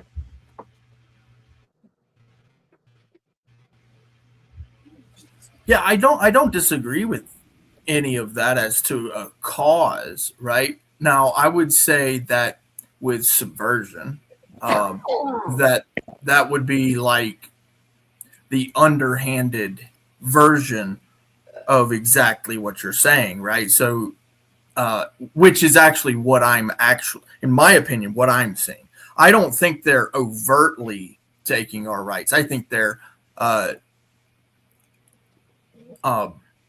underhandedly doing it. I think that they're literally subverting, miseducating the population to believe that their rights don't mean a damn thing because they can just simply take them. And it actually goes into the ortho bro, what are rights bullshittery that they do, where they say, well, what are rights? Where do they come from? Right. And when they do that, what they're doing is they're trying to get you to believe that the law only exists according to a doctrine of belief where we can't write them anymore. Only those men at the top, those powers that be, are the ones who could possibly understand it, that the common man couldn't possibly understand it. In fact, I would say that they're actually intentionally writing the laws now so that the populace can't possibly understand it without a law degree. I mean, unless you have a law degree, they don't take you seriously. Now, if you know the law, they take you seriously, but they treat you like garbage in the court. So it's kind of like a catch-22 at the same time. Right. So yes, some I of us are agree. more equal than others. Yeah, precisely. Yeah. I kind of disagree with that. I think that they don't need to be writing laws. I don't think they need to be writing laws to make them more quote unquote Can you hear me? difficult to understand. What? Can you guys hear me good? Yeah, we can hear you. Apparently Okay. not Pero, but we can. Yeah, we heard Oh, Pero. fuck. Who cares about Pero? Anyway, they don't need the laws to be quote unquote harder to understand. They just have to make you stupider through the education system. It's That much is true. easier. Hey, can I speak? It's a work smarter, not harder situation. What? And so I want to make 2 points on that. The education, specifically, yeah, you're spot on. And when we look at these case laws, I want everybody to understand, case law is not law. No matter how much they try to convince you that case law is law, understand every last one of them handed down by opinion. Okay? That's very clear. They are merely handing down opinions. Second of all, that First Amendment right, freedom of speech, it should be instinctual that if they don't hear your opinion while they're handing down your opinion and pose themselves as the authority, that should trigger that instinct. Okay, now it's time to stand up for myself. That's what we have in the natural world. It's not a right. It should be an instinct. Yeah, I agree. It's inherent. That's why they're actually called inherent rights. They're not even really, like, when you really get down to the brass tacks of it, like, yeah, we call them either natural or God-given rights, but then what that means is they're inherent. There's something that's a part of you. Well, to kind of take the ortho bro position somewhat, what makes them an inherent part of you? The creation itself. Well, even like, so this is the part the creation. The creation makes them a part of you. Yeah, Clay. Yeah, essentially. Better be right, careful. So yeah, absolutely, right. So this is the part that gets me with the ortho bros, right? So I could sit here and have this conversation with an ortho bro, and they would go down this route, and I would say, well, what makes your fingers fingers, right? Or what makes your toes toes, right? Well, because it's a part of me, right? That's my toes. That's my fingers. Well, what makes it not your toes anymore if I cut them off, right? Then they're no longer your toes, right? But did you have a quote unquote right, an inherent right toes. to have your toes? Not if I cut them off. Yeah. Right. Then they belong to me, They right? might be just like laying on the ground, but they're still my toes. Yeah, so now we're talking about inherent right to property or person, and that's exactly the way the Fourth Amendment and the Ninth Amendment and every amendment is understood. Okay, so then who makes the creation? Well, that would be definitely the question, of course. That would be the creator, damn it! A creator. Come on, Clay. Or nature. Because here's the thing: not everybody believes in it. We have, so that would be the idea of the social contract, is that we would respect other people's beliefs. Just because you believe in a creator doesn't mean that somebody else does. So we would say nature. So nature, but we have to. Go ahead. I'm sorry. I'm well, it would be nature. nature. Cut you off. Nature or God. So then, of course, the person who doesn't believe in a creator, he's going to say, well, I don't believe in a creator. I believe it came from nature. So I say, okay, I respect that. That's your belief. And so now we can come to the table and decide what those inherent responsibilities, rights, duties, all of that is. Otherwise, if we don't sit down to some sort of agreement, then we'll never have agreement, period, on anything. Like, we have to at least agree on that one thing. Like, we can agree to disagree where we came from, and that way we can sit down at the table. Okay, so let me try this. Would you agree that everybody in the room agrees that the universe had a beginning? I would. I don't know about everybody. Everybody has to agree that the universe has a starting point. Sure. T equals 0. Even the people who argue there isn't one still agree there is one. How do we have a universe if there's no beginning? Well, that's I would kind love of to the hear thing. that theory. Turtles, you know, Well, some people think it's eternal. Yeah, some people do. Yes. I'm not going to defend it because I don't subscribe to it. I'm just saying there are people who see it as an eternal universe. Yeah, eternal universe has all its own problems. Because if it's eternal, then we got the whole issues with entropy and everything like that. We shouldn't be seeing everything dying. I do think it could be cyclical, death but I don't think it's itself should eternal. literally not exist. But I sure, would be but it can really rebound, and I think that's what Enter Toasty. I forget whose That's me, I voice said is right cyclical. It's me, Toasty. Yeah, the cyclical and Ant universe. that are talking There right is now. definitely there's no beginning or end, but that's kind of a logic problem in itself. Right. But so here's the thing. So if we're it going to doesn't go to feel comfortable with science at all. right, so I but mean, if we're it's gonna just- if we're gonna base a conversation on what ought be legal, right, then sitting down to discuss what was the beginning of creation or the universe or all of existence, that's not going to serve quite as much purpose as Yes, it is. the rights, the inherent rights that we have on this planet. It Well, really with just respect to legal, it's not even germane because the Establishment Clause, we shouldn't be establishing these as the primary basis for any finding. correct. I agree. Yeah, no, because here's the thing, just inherently, intuitively, you have a set belief system, a set belief system. If we all agree that the universe has a beginning, then we have to agree that the universe has a beginner. Yeah, otherwise, No. we have a logical contradiction on our hands. Does not belong in here. Nope. I get where you're going with that, but no, there's the potential. I'll only right? agree if and you that's where accept. things get quantum and really strange. You I'll have only to agree have if you you have to accept have that the something beginner there can be deciding when to nature begin. itself. Otherwise, you can't have a beginner. It Well, it doesn't always depends. have Accept the depends beginner on if the which beginner can be jargon you're nature using. itself. Might not have a beginner, Right. but I might have a spinner. Yeah, what a spinner is, also right? true. Can we get I'm not hearing what was just said, but foundational error in language here?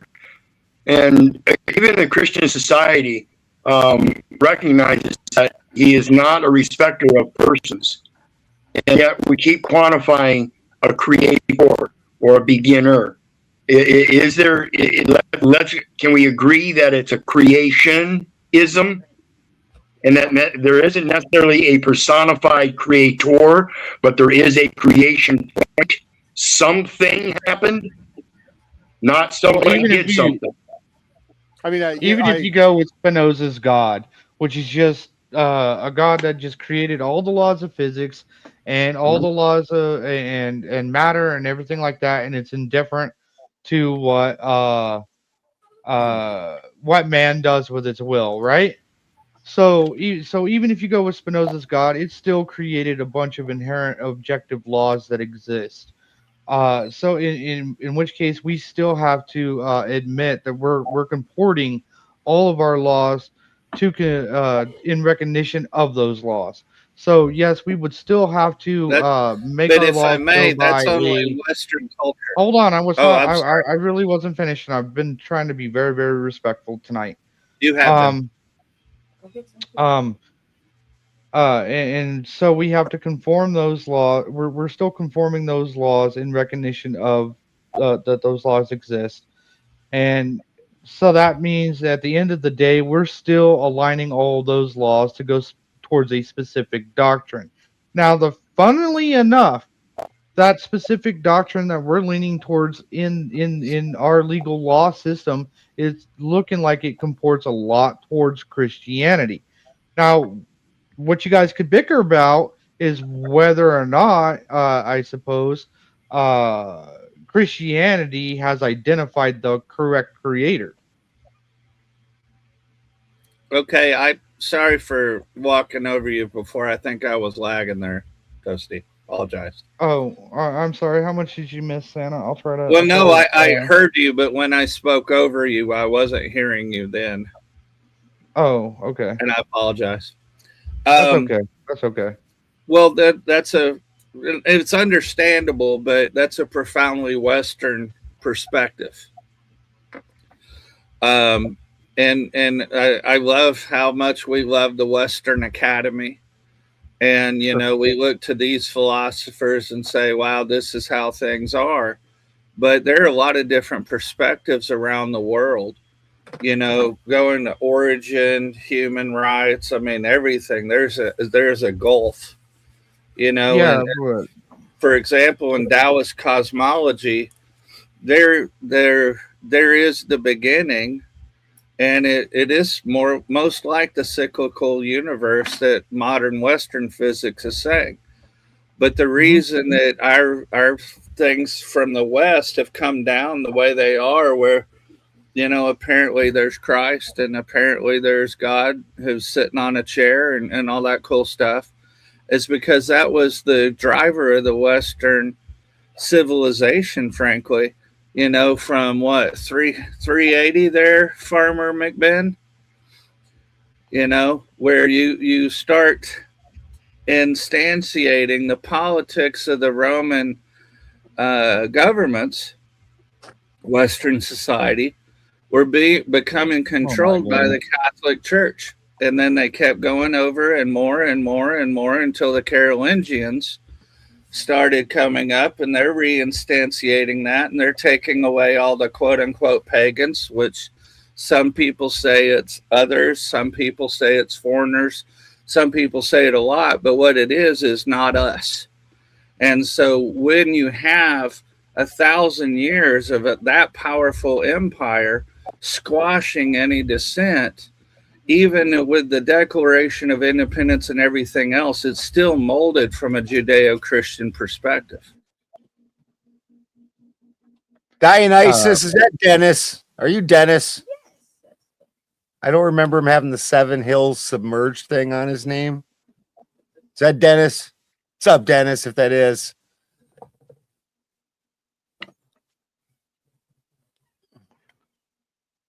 All right, so yeah, but again, going back to the creation stuff and the natural, all of that, right? Nice.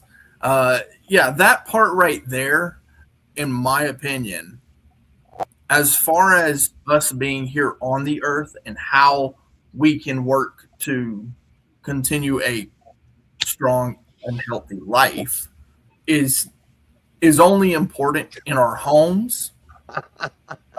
It's not as important on a societal effort, because you in your home can operate a certain way where other people in their own home, they're not going to operate that same way. So what we have to do, if we want to build a more cohesive community, state, nation, whatever you want to call it, what we have to do is we have to at some point work together to be able to do that. And the only way, in my humble opinion, is to kind of push that over here and set it to the side and only operate based in our home life, because and I'm not saying you can't bring those values to the table. I'm saying just you put that to the side while you operate at the table of community, and that way you can actually come to a common ground of what is sensibly the rights, the legal standards, the operations based for a decent society. Because if you don't, essentially you're going to get caught up in the minutia, and eventually the problem with that is beliefs drive men to do some pretty wild things if people don't agree with them, especially. And so, but why are we gathering ourselves up like trash on the side of the road for them to be able to focus forces and pressure on us to break us? It's like we've learned no lessons from feudalism since time immemorial. Well, it's kind of like that old They're quote dumping says, it. Someone is working. It's kind of like that old quote by I can't remember specifically who it's by right now, but they said the only thing that's necessary for the flourishing of evil is for good men to is for the will of good men to stand by, right? So we have a lot of our education systems and stuff like that. As we're growing up, we're taught to uh, if we get punched, just go tell a teacher. Just if we see somebody getting picked on, go tell a teacher. Not actually stand by and put a stop to oppressive metrics and stuff like that. Be the good men who stand by so that evil and tyranny and chaos and all that stuff can flourish, right? And with that, I'll hand it back over to you, Santa. But that's so damn passive. It about kills me to just listen to it.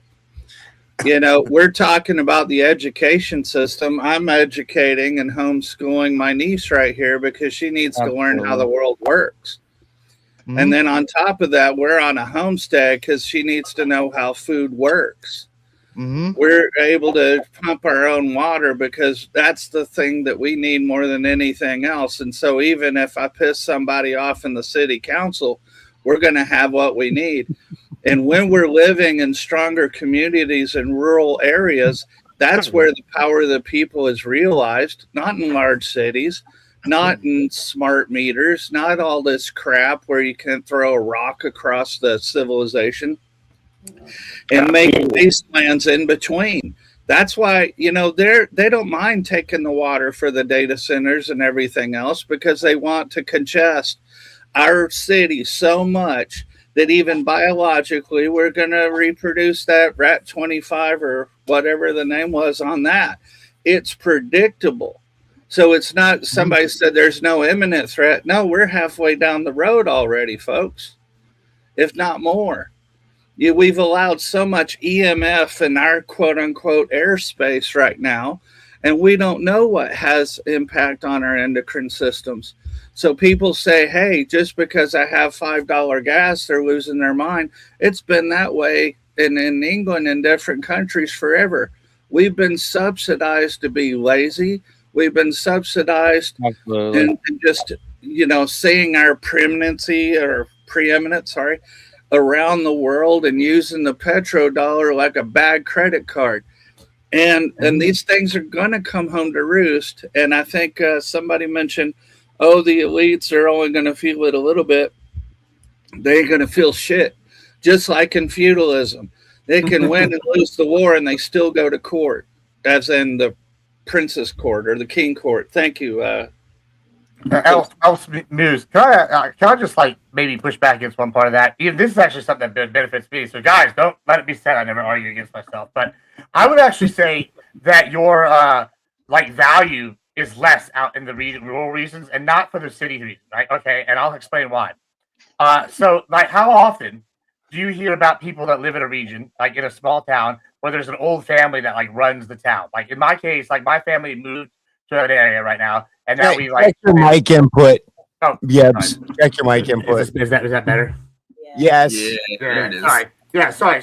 So in my family, for example, they moved to. We've been in a region for a long time. Well, now there's my generation is moving to a new region, and so they control one area. Now they've become the town next to where I live right now. They become the HOA people. They're president of their HOA, president, treasurer, and then now one of them is on the city council out there, and another one's head of the school board or one of the main school board members, right? And so they're getting voted in now, and now we're having more and more families move out there, and over time now we're basically, because we all vote as a block, we're gonna have to take over. So no matter how many of y'all are together, since there's not enough of y'all to vote out our block, your vote's actually worth less out in the country in a lot of times. Because there's certain people that are going to control that because they have, they planned for it. And versus unless you've got a family that's planned for it, you're kind of SOL. Do you disagree with that happening? No, I like that point. No, you're right. The cities control way more than the rural areas. This is just kind I'm not talking about the cities. I'm talking about out in the country, for example, Carn City, town of 1,500, I think it's 15,000 people now, but when we were there, my family moved, started there, it was 1,500 people now. And then like we had like 200 people that are like cousins that live there, and now I have like 3 people on the city council. One of them's the mayor.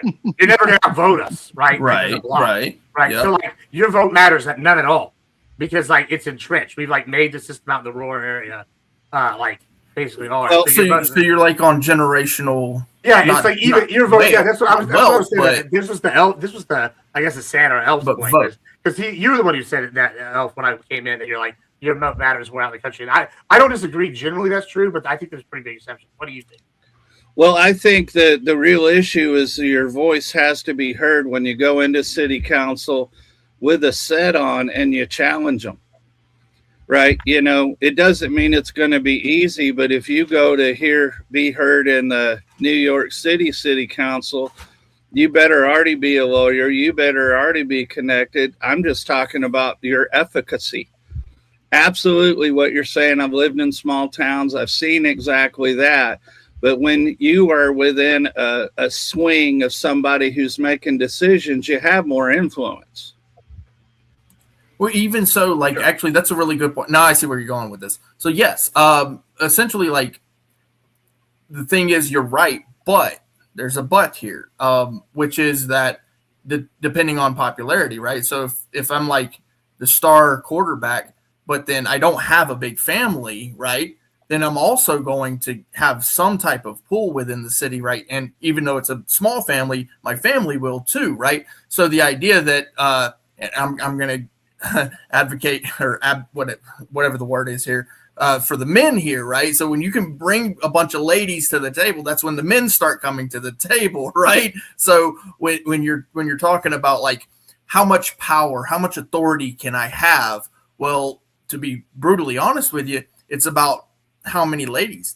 To be quite honestly, if you're talking about specifically small towns, we're talking about producing a family-oriented environment, especially the young men are going to want to come to the table where the ladies are at. So in all seriousness, yes, money is a thing, 100%. However, there's also that aspect, the social aspect. I would argue that you have it right, but in reverse. Okay. A lot of women are attracted to power, and I am saying without a doubt that $5,000 in a rural environment means a lot more than $100,000 in the largest city. I don't disagree. Again, like I was saying, I don't disagree with the money aspect of it, but you can have all that money, dude. You can have all that money, but if you're like a short, fat, tiny little wiener asshole. Do you look at media at all? Short, fat, tiny little wiener asshole. Then she is going to take your money and then come see Big Papa. I've seen, who was that? Pamela Anderson married a fossil and all this other stuff. Not all women married for love there, Clay. You're right. Not all women marry for love. A lot of women actually end up with that man and for long enough to get his money. Yeah, but and hold on. She leaves. I think this is like a misnomer. Like I also see, this is the two other things I see. I see like good-looking fella dudes, right, that are like zeros, right? So I guess they're at least good-looking, but they're homosexuals. They have no money. They have no home. They just mooch on it. I also see the ugliest men in the world. Like these guys, like they fell down the ugly tree and every branch all the way down. But they have like charisma. They have charisma. And like I literally went out like last weekend, and this guy, you know, that guy from the cartoons back in the day with the big eyes, and then he had like the teeth sticking out. Like, yeah, I already seen the gangly teeth sticking out. Yeah, he's like, yeah, spell master, yeah, like Igor. He looked like Igor, and they like come and walking out. I went out to see this guy look like Igor, and he had literally like one of the hottest women I've ever seen. They've been married like 3 years. I was like, okay, clearly what's going on here? He wasn't that he was rich. He made a decent amount of money, but like he was just like had the like pizzazz. Like I feel like everybody. Yeah, my younger brother's like that, right? I mean, he's not an ugly guy, but he's not, you know. This guy was ugly. Yeah. Well, I will support Gibbs because I've had several people ask me, "How did you marry her?" So there's just some magic there sometimes. But again, you know, if you're the star quarterback, but you ain't got a whole lot of money, and all the cheerleaders are always swoning over you and all that, and then you grow up and you're actually a pretty cool dude, they're still going to flock around you, and that power is just going to find you because the men are going to want to be around you because the women are around you. It's just the reality. I think that would be true until she meets a dude who can actually do things that are important to survival. Well, what I'm talking about is quote unquote alpha male energy kind of thing. Yeah, when she meets a real alpha male, like a guy who can hunt, fish, fucking skin leathers, fucking build a fire, build a shelter, all that shit, she's gonna immediately gravitate towards that fucking dude. Much like the lovely Miss Balderson gravitated towards Mr. Balderson, right? Yeah, rather than some really Ben, rich motherfucker. For no reason at all. Nah. But yeah, no, and like I said, I'm not disagreeing at all that the money does make it happen. The generation